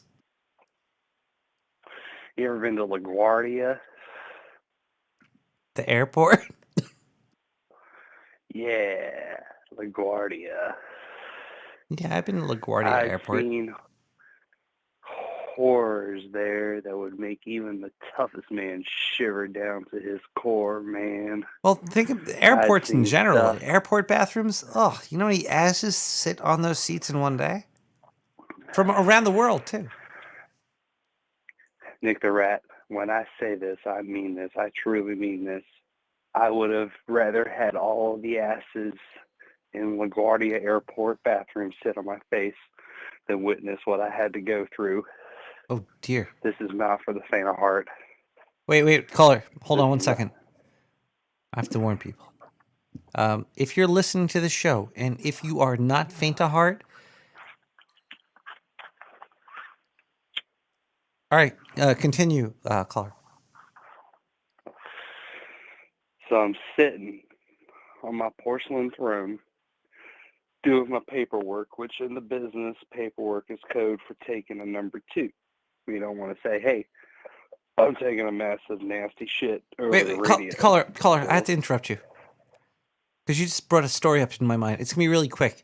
Back when I used to work in the factory warehouses of replicating images, I had a dookie. It was called the dookie because you used a good bathroom. There was a key to it, and we would say, "Hey, you got the dookie?" Because it was for the bathroom. All right, continue on. So I'm sitting on the porcelain throne doing my paperwork, minding my own business, and probably listening to a show or some music at the time. I had my earbuds in and trying to drown out the sounds of the airport and all the you must obey, you must obey, you must obey announcements coming over. Please, sir, you must telling obey. People to, yeah, if you see something, say something, citizen. So I'm drowning out the music, and I see the shadow of what seems to be a taller person and a smaller person enter the stall beside me. And mind you, the only stall that was open at the time was the I don't know if you're allowed to say this word anymore, but it was the handicapped stall, that the real big one. We got a lot of airspace, a lot of elbow room. You know what I mean? Did So you I'm sitting say here. handicap? I don't think. Diane, what's that mean? I'm All right, continue. I'm gonna find out what that means. Continue. So I'm sitting here, and the tile was one color when I sat down. Now, Nick the Rat, I know you're a fan of horror movies, right? You ever seen one of them flicks when they kill somebody in a porcelain floor room or something, and the blood just goes everywhere? Yeah, it And spills starts out to like. make these big gnarly pools of just human fluid. Yeah. What I saw, Nick the Rat, was the real life. I swear to all things good and natural, it was the real life version of that. But instead of human blood, it was human feces. I looked down, and within inches of my foot is a huge pile of human poo. For the little person beside me in the stall had such an eruption out of their ass that it blew shit all over the floor in amounts that you could count in square footage. That's a lot of shit. It was so much shit, Nick the Rat. Have you ever been trapped in a box? Maybe like a 12-foot by 300-foot long box with somebody that has shit in their pants? Like a semi truck? Have you ever been to a New York City subway? Yeah, a handful of times. There's you could tell there's sometimes people that shit their pants and they don't care because they're and they're on the train. But when the doors open and everybody runs for seats, but when there's somebody that shit has feces and fecal matter, they'll be sitting by themselves and there'll be seats all around them for like 30 feet.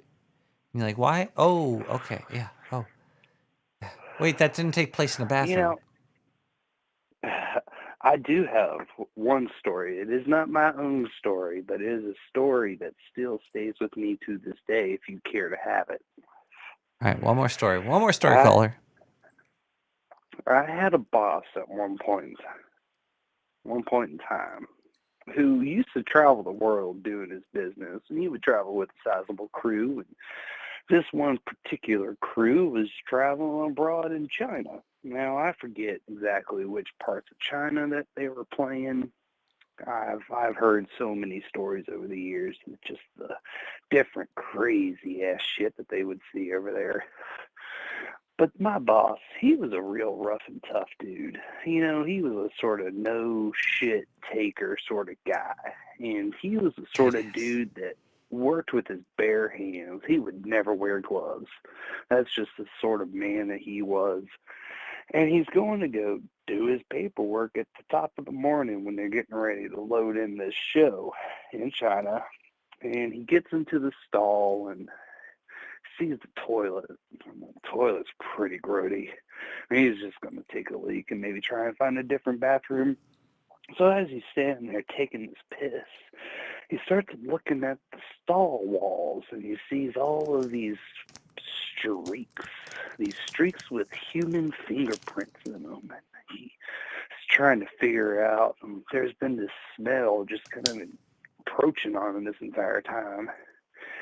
And as he's looking at these streaks and as he's standing there with his pecker in his hand, he begins to realize what he is surrounded with.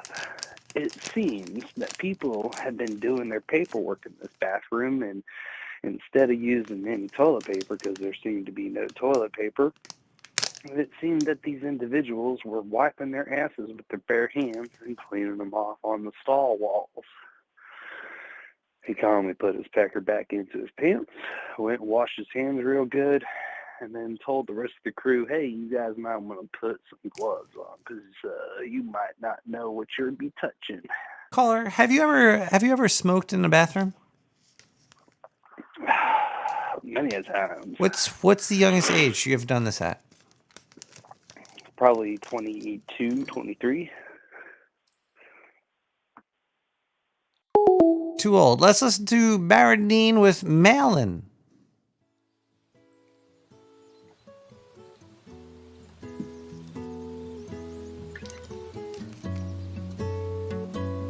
It's not too scary when that happens. When you see like a 7-year-old smoking cigarettes, oh god. You spilt all over me. Lovers spit left on repeat. My mom and dad let me stay home.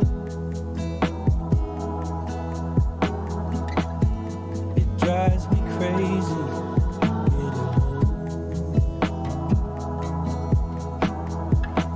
Talk it so good, we can make it so divine. We can talk it good, how you wish it would be all the time. The drink you spilt all over me, lover spit left on repeat. My mom and dad let me stay home, it drives me crazy getting old. Drink you spilt all over me, lover spit left on repeat. My mom and dad let me stay home. Drives me crazy getting old. Getting old. Drives me crazy.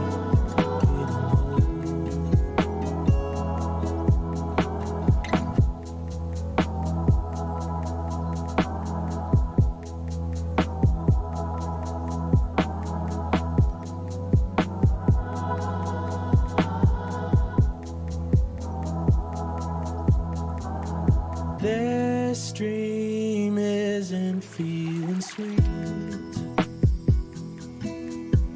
We're reeling through the midnight streets, and I've never felt more alone. It feels so scary.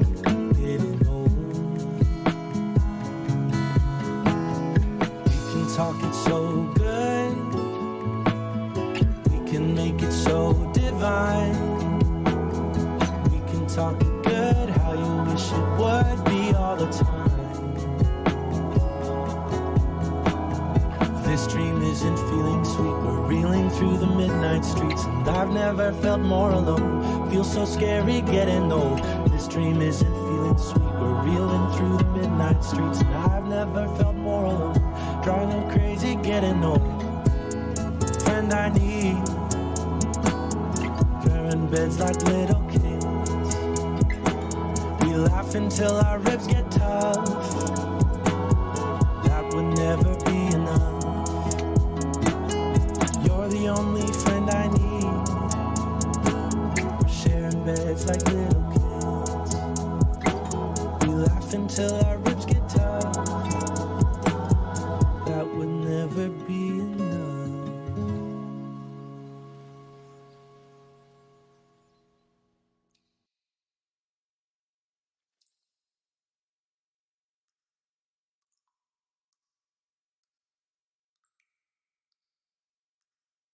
Hello? Stillwater. Quercus, call.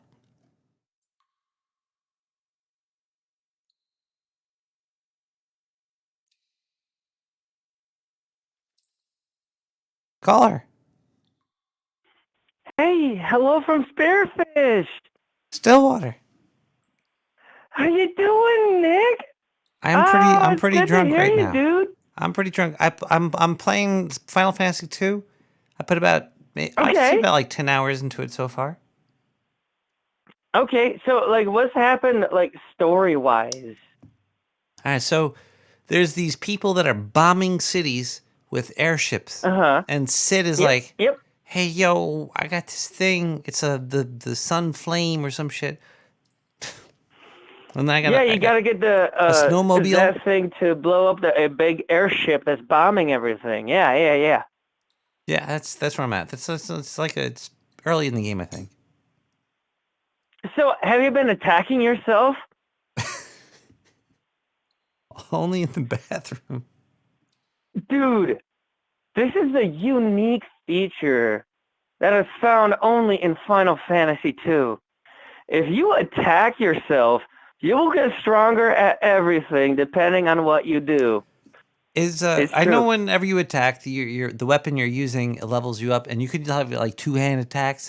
But I know it's good to use a shield and an item. You could do How many sword and characters knife are there? too if you want to. Like I started the game with 4 characters, and I named them all, and then one of them disappeared. And then one of them disappeared forever, right? Yeah. Yeah. Like, it's because that guy's a fucking asshole, and you should have named him Asshat. Really? I made him one of my Yeah. best friends. Yeah, because he just disappears until the very, very, very end. And it's like, oh, thank you for saving me, but I'm gonna go and not join you guys. Bye. And so, fuck that asshole. That guy's an asshole. Well, Paladin, I named him Paladin. You named him what? My friend Paladin knows what I'm talking about. Either way. Oh, you named that one Kyle? Dude, that's actually kind of perfect. Knowing your history, yeah. Because it just kind of fucks off. Anyway. Kyle's Kyle. Paladin. All right. Paladin is... Do you have...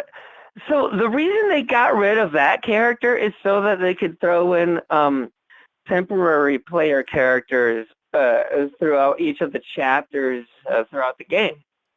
Oh. So do you have Mindu right now? You just hold on. Oh, did you take a hit and I was supposed to keep talking to Matt and then I'm I still sick. completely ruined everything by pointing it out with this very statement? I am still Min Yu just left my group, and I have Joseph. He punched a rock, and then I'm on a shoot. Because okay, he was Mindu in the Nintendo and PlayStation 1 version of it, and that's where I played this one. But Min Wu, he was the guy that had the spell called Phase, and it might have been updated to how does magic work? When I select point magic, drainy. Magic, there's a whole list of magic I could do.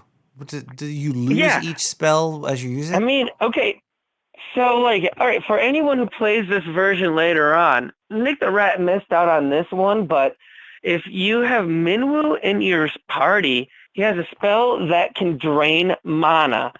And if you use that on your player characters that are going to be the other 3 that are going to be with you the whole time, you can bump up your mana points, your magic points, by a fuck ton by shooting that spell at them and taking down their magic points every single battle. Yeah, I didn't do that. Yeah. You would have had way more magic points had you done that. But hey, now that information's out there for future users to use these. Literally, these aren't glitches. These are features because. Well, so far, if it still works on the later features, it's not a glitch. It's a feature. It is meant to be there, and you should use it. If it's in the game, you don't cheat. If you cheat, you should be revoked from. It's very strange. Video games today are like a live service now. I'm talking about single player games here. I would never want to cheat in any multiplayer game. Like if I accidentally find an exploit on any kind of multiplayer game, like that's the kind of thing I report. If it's single player, it's like maybe that's a hidden feature some of the coders left for us gamers out there, and so I should leave that alone. You know what I'm saying? Do you remember the first time you seen that? For me, it would be Mario Brothers 1. Like jumping over the wall. Yeah, find a the lot of warp that levels. started in that first era of Nintendo games. But I'm like the most dark ones come from like the Elder Scrolls. Like I know that Skyrim is still the most popular one, and they have Elder Scrolls Online. But the best ones were Oblivion and Morrowind because there were so many holes in that they. I mean, I know that these features were reported many times, and they just never fixed them. That it's like maybe that's how they intended us to play the game, because I mean, a lot of those kind of glitches have to deal with a lot of mathematics. Like one of the ones from Skyrim, if you utilize one certain type of potion that beefs up your fortify restoration, that beefs up all of your other spells, including potions and enchanted items for that amount of time, and you can utilize that to eventually make yourself enough potions and other magical items to eventually give you the ability to make yourself an iron dagger that does over 1 billion damage. But you can never use it because it will crash your gaming system even if you're on the Switch. Caller, did you ever use a Game Genie? Back in the day, yeah. And again, like I think that cheating is in video games, as long as you're doing it single player, is a way to learn a little bit about how coding works. Which is what I'm getting at with the numbers thing from the restoration potion feature from Skyrim, is that you then have to calculate, okay, if you go way too high, it will always crash the system, versus, you know, if it's also too high, it's still like it's not fun to play the game anymore. So how can I get a little bit of an edge without spoiling the game? But also, while you're playing with the numbers, you realize how you know, numbers in video games works, which is, you know, it's not the same as punching in codes like you had to do with Game Sharks and action replay things. You know, it's a weird part about numbers in code in multiplayer games. If two people shoot each other at the same time, who shot first? Han Solo did. Yes. It's true. Has there ever been a Star Trek, Star Wars scene in a bathroom? So, are you asking me if there was any, let's say, Actually, just Star Trek cinematic either. releases? Have we was ever there seen ever a scene in a bathroom in Star Trek or Star Wars? Or any spaceship? I know in maybe Alien. In the Alien franchise, there's been bathrooms in starships. I can do you one way better, because a lot of people I know listening to this have already thought of it. The trash compactor. Basically a sewer on the Death Star. It was in Star Wars in the very first one. Han, Luke, and Leia all had to froth around in shitty poop water, and then have to escape from two walls that were crushing it all together to put into, I'm assuming, as a cube that it would just drop into space somewhere. Yeah, happened in the first Star Wars right away. They dived headfirst into a sewer to escape death. Stillwater? Yeah. Can I? Okay, this is gonna sound a little rude, but because Quirkus is not calling in, would you like to play a game? Okay. This game is called Top 10 Sexy Monsters. Ooh. All right, I'm down. All right. All right. All right, I have a list of top 10 sexy monsters in the sewer. Okay. I guess let me know if you agree with it or if you have any sexy monsters of your own. Okay. All right. I don't know. But this is a top 10 list. So number 1 on this top 10 list is Medusa. She can make you hard as a rock, and the snake bottom can wrap around you. What do you think about that? Okay.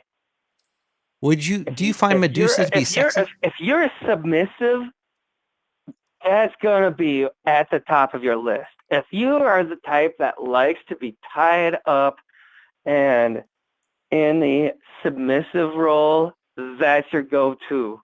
If it's not, then that's probably not your jam. Gotcha. Okay. All right. Number 2 is Okay. a succubus. It's in the name. She suck, you bus. What do you think? What do you think about that? Okay. It depends on the type of succubus you're talking about. You see, because there's types. Yeah, well, yeah, like whatever the type of succubus you've heard of, and then based on whether you believe in it or not, is the type that will come and attack you.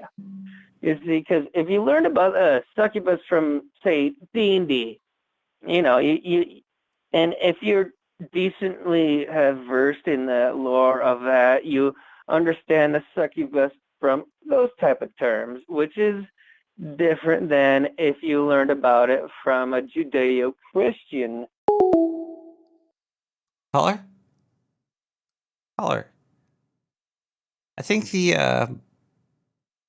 Christians just cut that phone line off.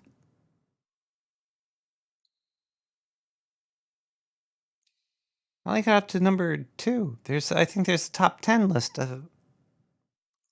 I need help. Spooky R can't call in because she's going to sleep. I'm surprised Spooky R still even awake. If only I could get some help. What the hell is a toppin? A what? You keep saying toppin. What is a toppin? Toppin?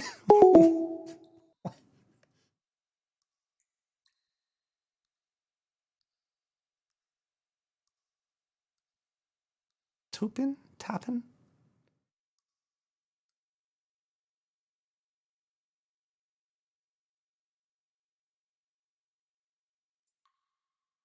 Poppin' fresh?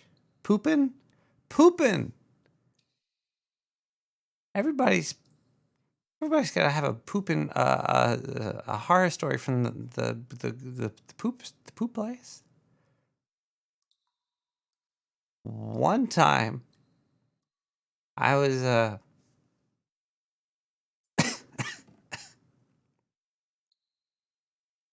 Quarkus, call in. Jeez, I want to hear these questions.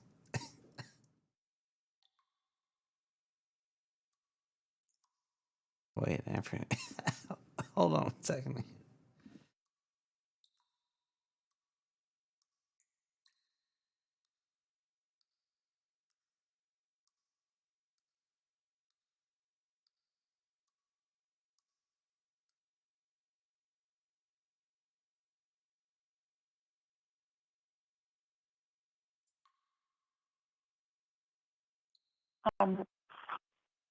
Hello. Hello in the dark sewer. How are you this evening? Caller. Yeah. This is great. Broadcaster. This is great. This is great. Okay. All right. So, I heard you have 2 questions for me. 2 questions. Dos cuestiones. That means, wait, you have 3 questions for me? Yeah, hi. Thanks for encouraging me to call in. I kind of lost my nerve. Bow, bow. Well, I'm And happy then your nerve has yeah. returned. I'm really curious about these questions, and I want to continue on this list Okay. with you as well. Okay. Did something happen with the mathematical dimensional shift or something? Did you hear what JCB said 14, episode 1430 about the email that he received where they claimed that the episode 1433 Yeah. will be the 33rd 33? And then I was like so excited because I called him on it, and JCD said, well, that's what I have in an email, that episode 1433 this Sunday will be the 33rd 33 episode. And I'm like, I got all excited. So did you get all excited about that too until you actually did the math? Number one, I think I've heard every word JCD has said on a podcast in a long Yes. time. Yeah. And number two, I don't think I remember what you're talking about. Yeah, he said that. Okay, so in episode 1430. Was that this week? Yeah, Last that's week? what I don't even know what JCD number they're up said, to. that he received the information in an email that episode 1433 will be the 33rd number 33 episode.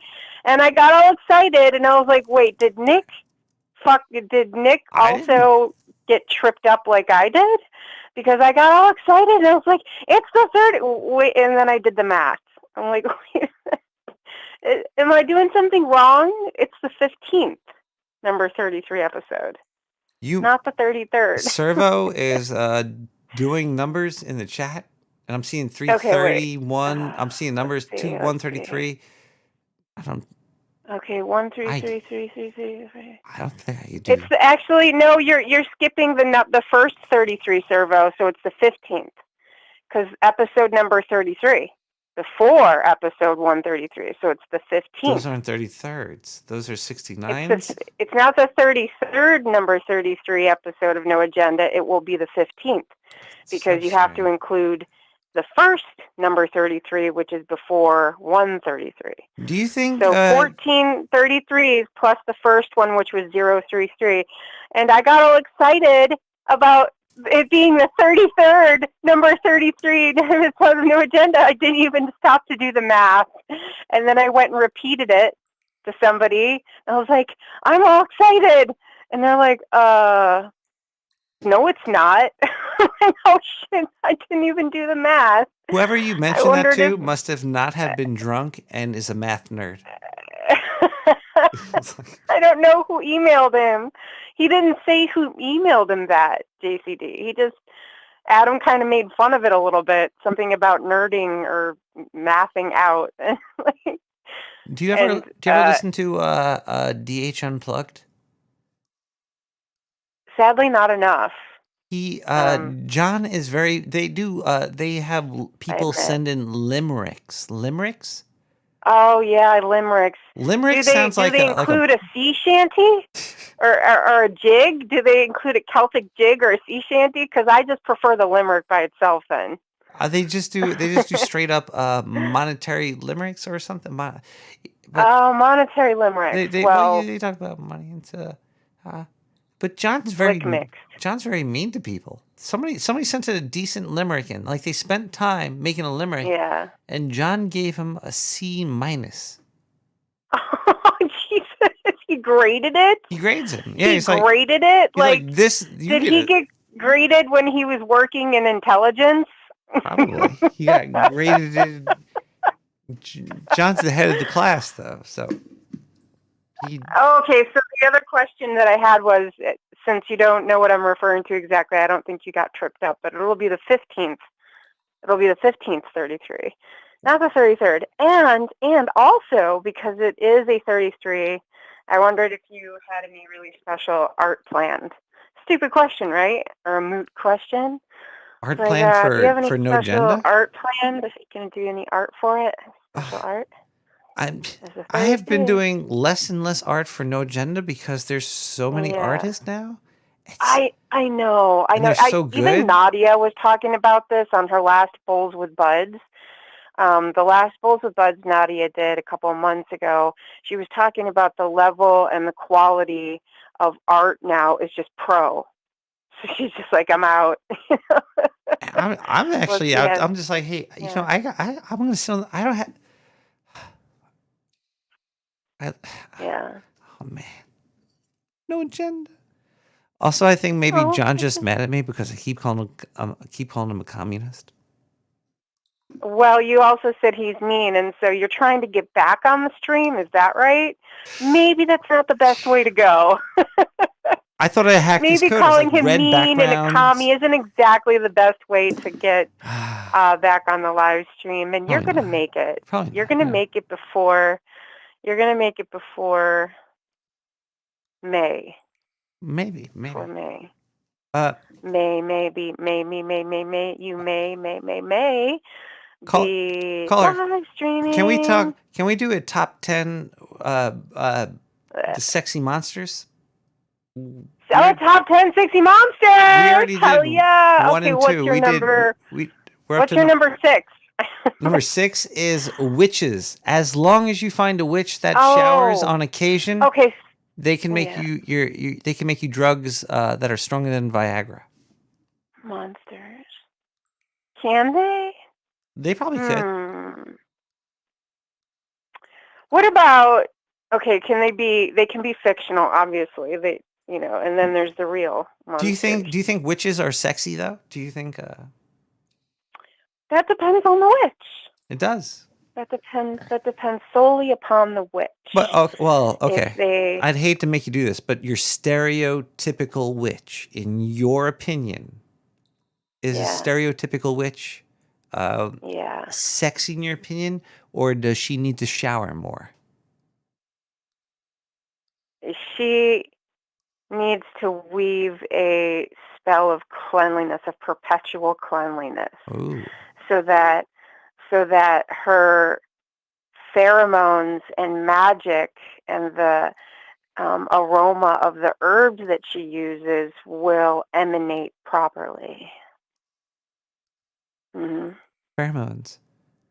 Yeah. Pheromones are real, right? Weren't there perfume companies using pheromones? Oh yeah, but like, I mean, a lot of those colognes, they flood your. Just alcohol, isn't it? Because I drink them. Yeah, it's I forget what system it is right now. The biological system that it floods. All the chemicals that they put in most perfumes and colognes, it floods your adrenal. It floods your adrenal glands with chemicals, and usually toxic, and so that your body can't produce, or it can produce, but it can't emanate as easily. It can't. The word's not emanate, but when you produce pheromones in your natural bodily scent, that's meant to attract. It's meant to attract the right, not just people. It's meant to attract the right energies. So when you flood out your body with toxic chemicals and artificial scents, it drowns out what your intentions are, because you have there's like aromatic intentions, just like emotional intentions, and you project those. You what's the right word? It's not emanate, but we just kind of radiate that. Yeah. And so, what's a good scent to use, Nick? I think a good scent to use for you would be musk, and then you truly will be a muskrat. Elon Musk. But use essential oils. Use a really natural essential oil. Yeah. So that will be better, and it'll moisturize you too. And it won't cover up your natural muskrat scent. Caller. How about sexy monster number 3? I have Frankenstein. He comes Frankenstein? with swappable that's your number attachments. 3. Yeah. Well, then what's your number 1? Oh, we If number I 1 may was so boldly Medusa. inquire. Medusa was number What? 1. Medusa! Yeah. Holy shitballs, Batman. I never would have guessed that. Never. Number 2 is Fucking A. Number 2 is a succubus. Succubus. And number 3 Succubi. is Frankenstein because he comes with swappable attachments. Detachable penis. You could give Frankenstein a penis, a vagina. You could give him anything you want. You could swap it out. You can stitch together whichever parts you wish, and then you will have made the ultimate biological transformer. It's alive. It's alive. It's alive! Alive! Alive! Number 4. Number 4 is What about vampires? Where on the list does vampires They fall are on for the you? list, but let's do number 4 because they're number 5 vampires. Number 4 is a mermaid, as long as the top half is the fish. You know how the top could either be the fish or the woman on a mermaid, or a person, a merman too. Would you rather your merman to be a man top or a man bottom, and fish top or fish bottom?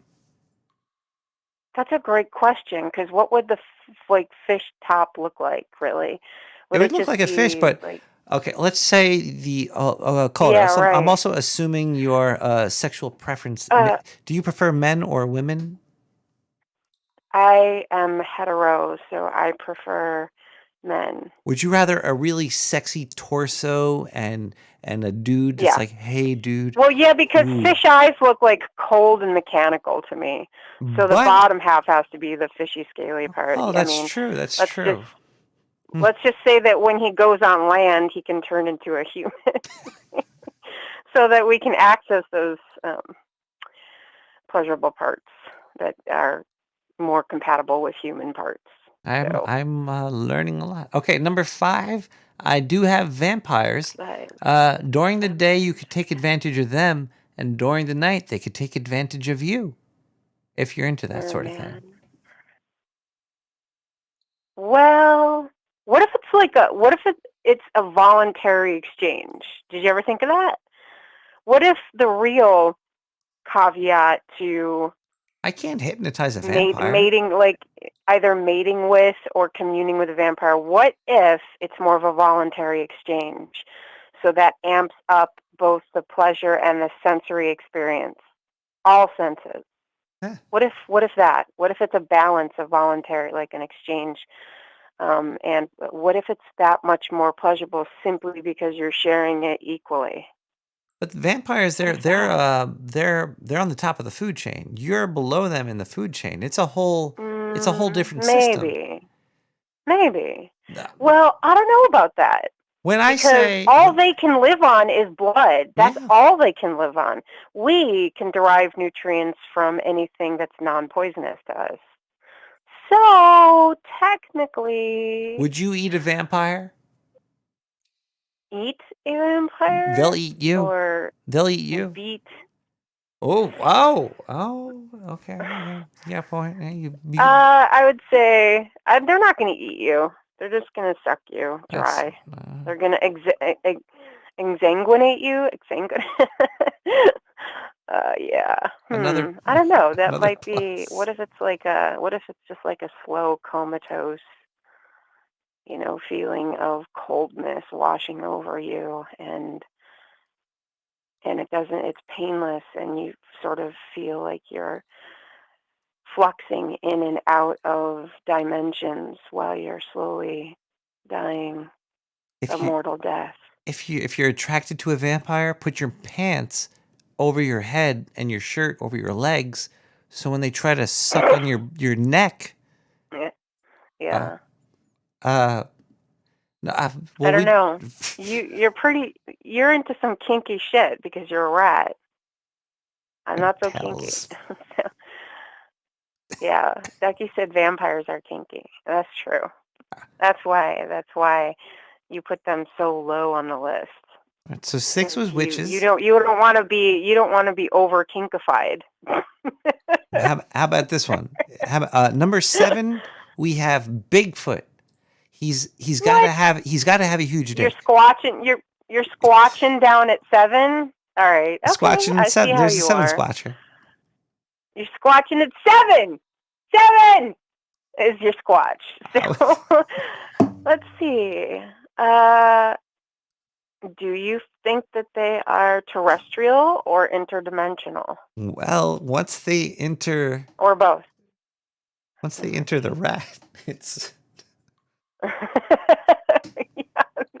I actually think that squatches are the distant cousin to Octarians.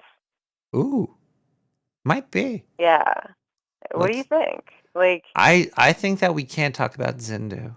I mean, I didn't mention him. You did. All right, well, okay. Number 8. I said squatches. Number 8. Yeah, Let's skip Bigfoot. Let's go to number 8. We have harpies. I always see artwork of harpies having amazing looking boobies.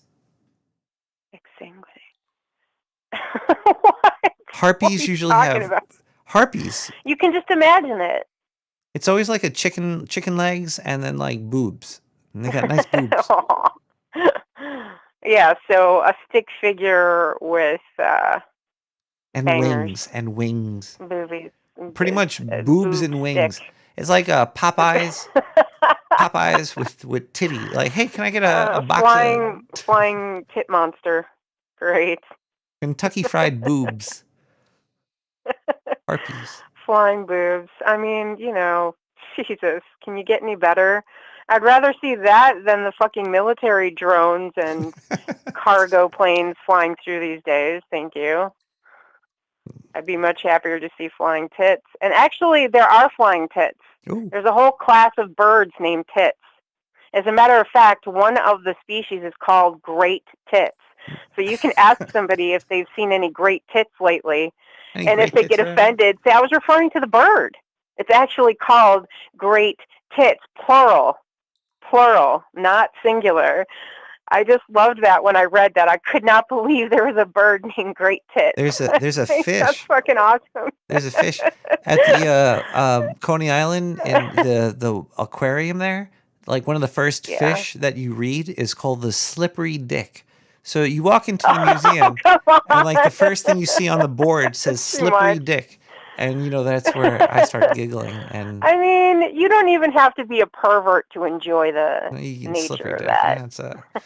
Yeah, right, so for number 9, what do you think I have for number 9? After a Chupacabra? harpy. No, wait. Let's see. No, Chupacabra's not on the list. Number 9. What could number 9? Orcs?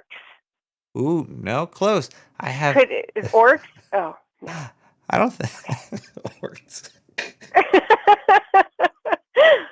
You tell me, because there's so many to choose from. I don't know what. Well, you would but pick. like an orc, orcs are never sexy. When's the last time you watch Lord of the Rings and the thing that comes out of the floor? It's like, oof. Yeah, let me get some of that.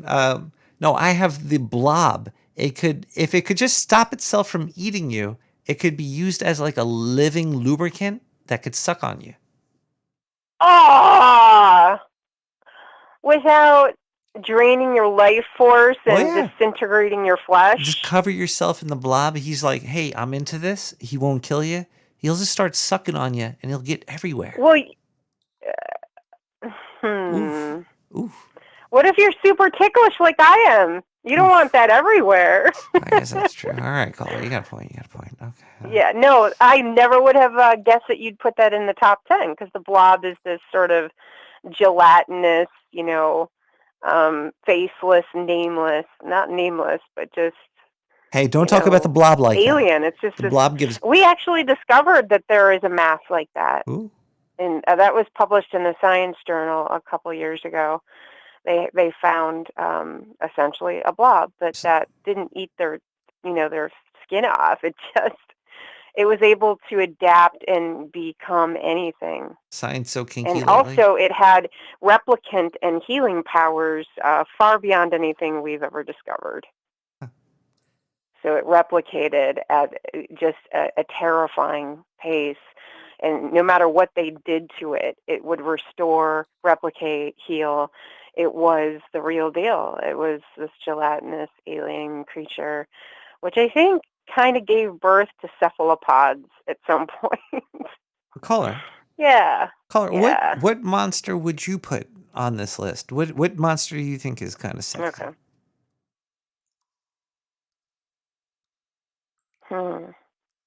See, I'm not as quick-witted as all of you. That one I really have to think about. Dragon. That's dragon. Ooh. Dragons aren't monsters. They're mythical beasts. I love Well, them. hey, I've seen those dragon toys. Makes sense. What about? I know. I got one. The Chimera. Ooh. The Chimera. And a Skinwalker. Skinwalker. Well, just for me, these are like terrifying beasts, not sexy beasts. Well, terrifying is kind of sexy Chimera. too. Sometimes they're too sexy; they become terrifying. It's like, Well, I'm too sexy for your fear. Too sexy for your fear. do you want to know my number 10 is? And then, Yes, absolutely. I'm sorry, I should have asked you. Oh, no, I thought that's you would fine. just, dangle the carrot or dangle the doobie. cheese. After this, I do have to go though. But this is a. Okay. Yes, you can hang up. I don't want to hang up. The number 10 is the bald chick Xenobite from Hellraiser. She's seen some shit, and she probably wouldn't scream if she saw me naked. And now that's hot. Yeah. She'd love to chain you and whip you into oblivion, actually, and tear you to pieces and bits and shreds. Then you would be perfect for the rat stew.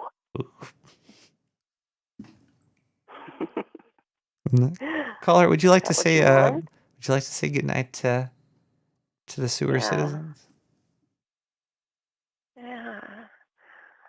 Have a wonderful night, you sewer zens and all your sewerlings. Buenas noches, amigos. Good night, caller. Thank you so Enjoy much. your night. Ooh. Yeah, thank you. Yeah. Oh. Bye. Okay. Oh. Let's listen to where's my mouse? There it is. Electric Dark Souls with Next Level.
Whoa.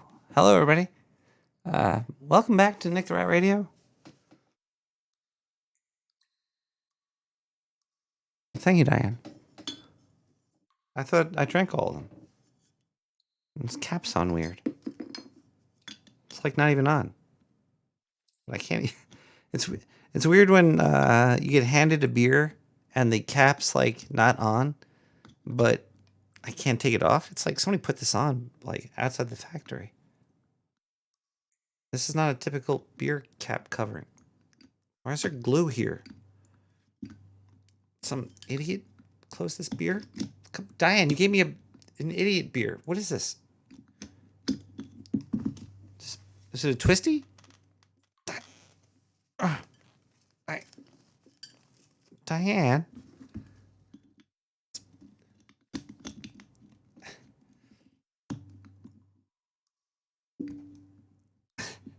I can't.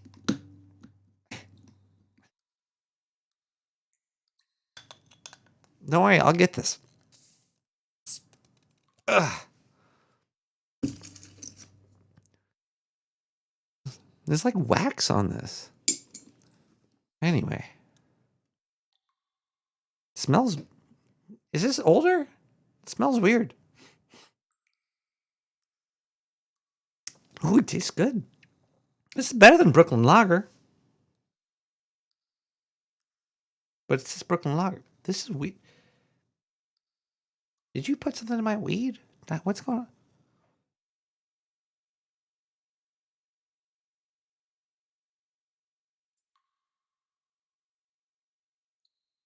Okay.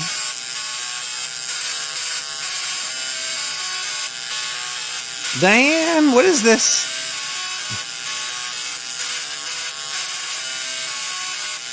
This is weird.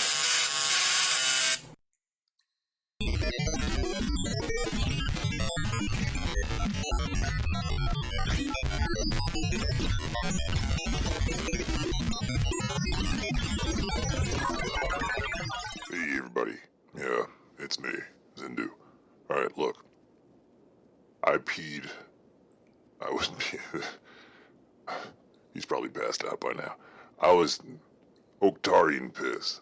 If you ingest it, it makes you pass out. You know, for a little while, not too long. You should be fine. But let me just say, it was hard getting the bottle caps back onto his Brooklyn lagers. Oh boy. Anyway, I've got some news for you. You're fucked. Oh boy. Okay. Well. Okay. Let's start the news at a good word on a good word. Yeah. Let's try this good word here. This is from CNN Space and Science. I'm just gonna read the title here, and then I read the article. I'm prepared. I'm prepared for the undercover, illegal, explicit news that I'm about to tell you because I better get paid for this still. Anyway, controversial rock art may depict extinct giants of the Ice Age. Yep, you heard it here, folks. There is a, in the year 2022, rock art. Apparently this is on an 8-mile long, it's called the Frieze of Rocks paintings. It's somewhere in the Colombian Amazon rainforest. It's just, it's a big long wall, and there's a bunch of like red paint on the wall, and it's almost like kids' drawings. I actually don't even believe this shit's from the year they say it's from. This is like 11,000 years old or some bullshit. I don't believe it. No way is a rock with paint gonna last 11,000, 12,000 years ago. I might be wrong. You never know. Maybe this paint is amazing stuff. But either way, the paintings are very minimalistic, we'll say. Stick figures. They didn't even draw genitalia on the stick figures. And I see handprints or some fucking handprint. It looks like some fucking Colombian kids went over there and was, fuck, I'm sick of making cocaine for the CIA. I guess I should just paint on the walls with something. Either way, I don't know who it was, but some dude. Look, they don't even say. Just some scientist. Maybe I didn't read this anyway. Irati, is that even a name? Iriarte. What is this? This is who's making these Jose Irati. Let's look this guy up. A professor in the Department of Archaeologists in the United Kingdom. Let's look him up really quick. So this guy, he went and he saw this wall of stick figures and such, and he saw something that looks like a, to me it looks like a shrimp with fucking crab under him or some shit. I don't know. That is like Elmo fingers. So he took that picture of this weird shrimp-like creature that's next to these stick figures, and he said, it's a giant sloth. Look, it's a giant sloth. And then he made a picture. He illustrated on top of it. He basically changed the artist's original, pretty much the whole goddamn thing, and he came up with his own thing to it. And he's claiming that giants, there were giant animals in the past. If you find some fossils that aren't made of paper mache, maybe I'll believe you. But until then, Mr. Jose Irarte, you could go back to college. Look, I told you I read the article, but I just read this part right here. I'm drinking this beer. I gotta fucking drink it and then refill it back up with my piss so he's knocked out. I'm gonna do it again to him. Anyway, while the red pigment used to make the rock art, have not been directly dated. All right. So this guy, he doesn't even know how old this ink on this wall is, and he's like, it's fucking 12,000 years ago. Either way,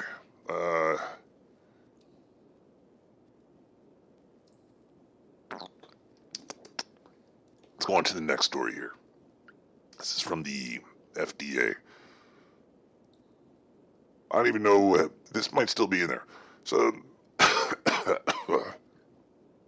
DuPont, you're a great company that is probably making lots of money with the FDA.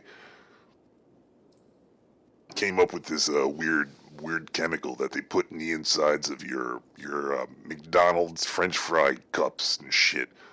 That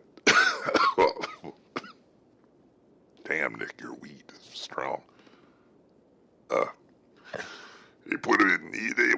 They line the insides of your food containers with this shit. It repels grease, but when they fed it to rats, their livers would grow and they would die. So basically, there's a lot of studies from like 1996 that says that this chemical is it's killing you, and they don't care. They don't give a fuck. They're still using it because they're like. Understandably, you're not actually eating the carton, and I don't know how much this shit rubs off, but it's still if vaginas had possible razor blades within them, I don't know, maybe guys would still take the chance. But either way, why does it matter if there's a little bit of grease on the inside of a box that gets soaked in? Fucking weird. Whoa. Some good shit. Anyway, so yeah, the government doesn't care that there's companies putting razor blades on the inside of vaginas for you to partake with, you and your family. They don't care about you, really. You think they do? Sometimes you're like, oh, they care about you. All right, check this one out. This is from fiercepharma.com. I wonder if there's any pictures of hot chicks dressed up like doctors here. Red, like wearing all red like shit. Okay, J&J says it regrets injecting prisoners with asbestos, but such experiments were widely accepted at that time. There you go, everybody.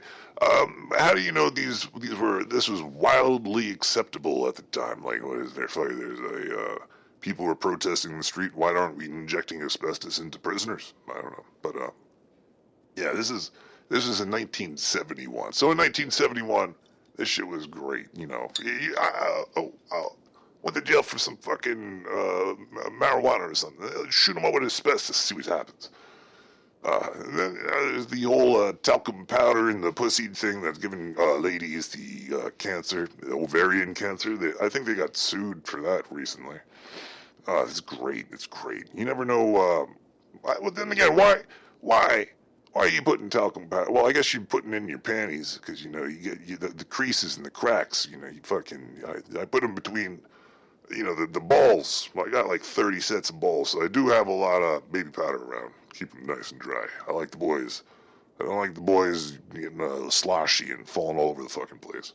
When asked for a comment on the latest reporting, J&J stressed its focus on bioethics, but also defended its testing as acceptable at the time. The dignity of the clinical testing participants must always be the highest moral imperative, which is why this type of testing was discontinued more than 40 years ago. But we still did it anyway because at the time it was okay. These guys are fucking brazen, and nobody cares. A Johnson & Johnson spokesperson told Fierce Pharma over email at the time these studies nearly 50 years ago. Who cares? It was 50 years ago. You're doing testing of this nature among the cohort set was widely acceptable, including by prominent researchers, leading public companies, and the U.S. government itself. Hey, whatever. You're all fucked. Let's see. Nick, this one's for you here. This is from USA Today, but I've seen it all over the internet recently, along with fucking optical illusions. I don't know what they're trying to prove with those guys, but maybe they just don't know what to put in the fucking news. Let's see. Just one beer or glass of wine a day may cause your brain to shrink. A study suggests. Oh boy, here we go. A new study suggests that drinking as little as one glass of beer or wine daily is associated with shrinkage in brain volume equal to 2 years of aging. Okay, well, I didn't read the study, but I'm sure the study is some fucking bullshit. How are they measuring people's brains? How many people are associated with this thing? And anybody have any secondary conditions? What is their diet? Does it consist of fucking fast food containers? I don't know. I bought this bed recently, and I'm sure in 50 years from now, there's going to be this big thing that says that these foam mattresses were giving everybody dick cancer. And I'm going to have to cut off 3 or 4 of my boys. But I'll remember Mr. Foam Man, and I'm going to sue the FDA because I'm noting it now. If I make a note now about it, I could point back to this in the future to sue them, and all of you could do it as well. So here's the class action lawsuit starting now. Anyway, basically, there's no way to do a very, very good study about anything. And as long as you could write a story, you could be a scientist too. From the people of Oaktar, go fuck yourself, Earth. We'll be back maybe next time I figure a way to get Nick out of the picture. Next time.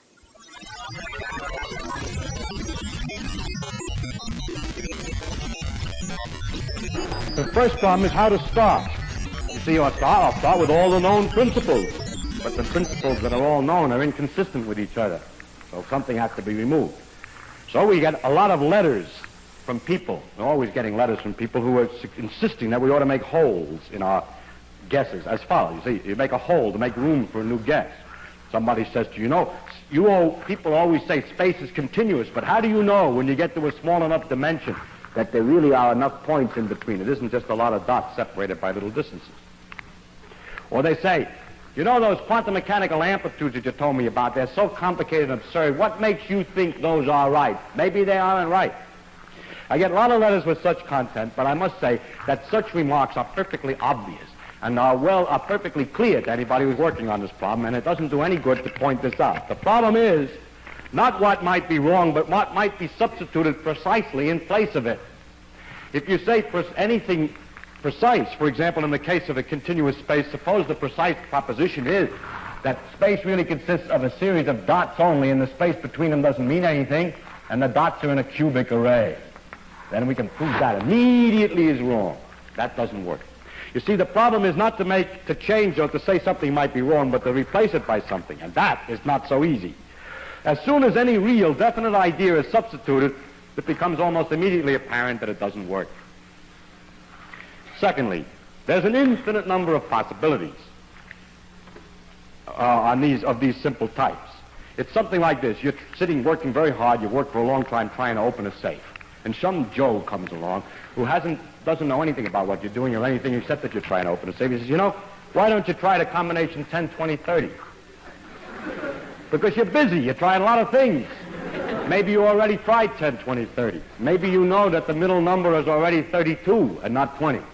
Maybe you know that, as a matter of fact, this is a 5-digit combination. There we have. So these letters don't do any good, and so please don't send me any letters trying to tell me how the thing is going to work.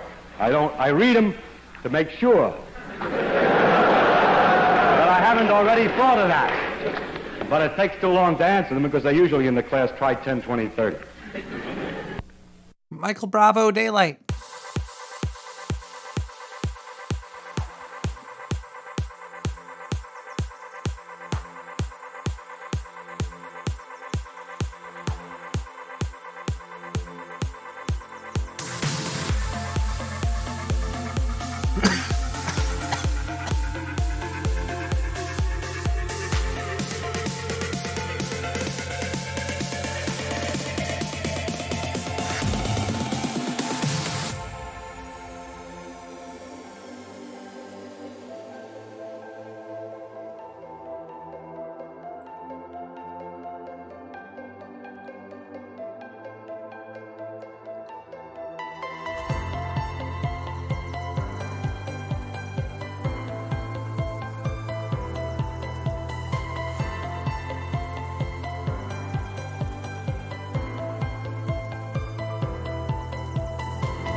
You're building a rat ship.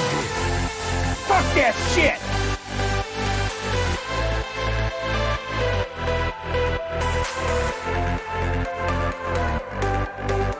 Prepare your minds for a new scale of physical scientific values, gentlemen.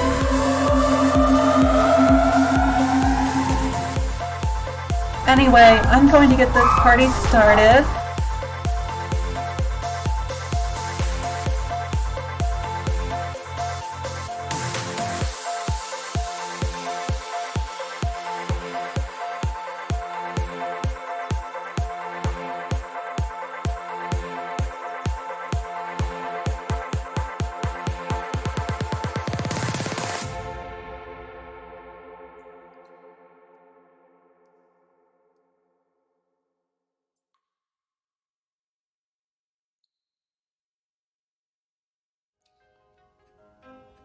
And so I hope only that these late, perhaps insignificant realizations might reassure us both a little and make our living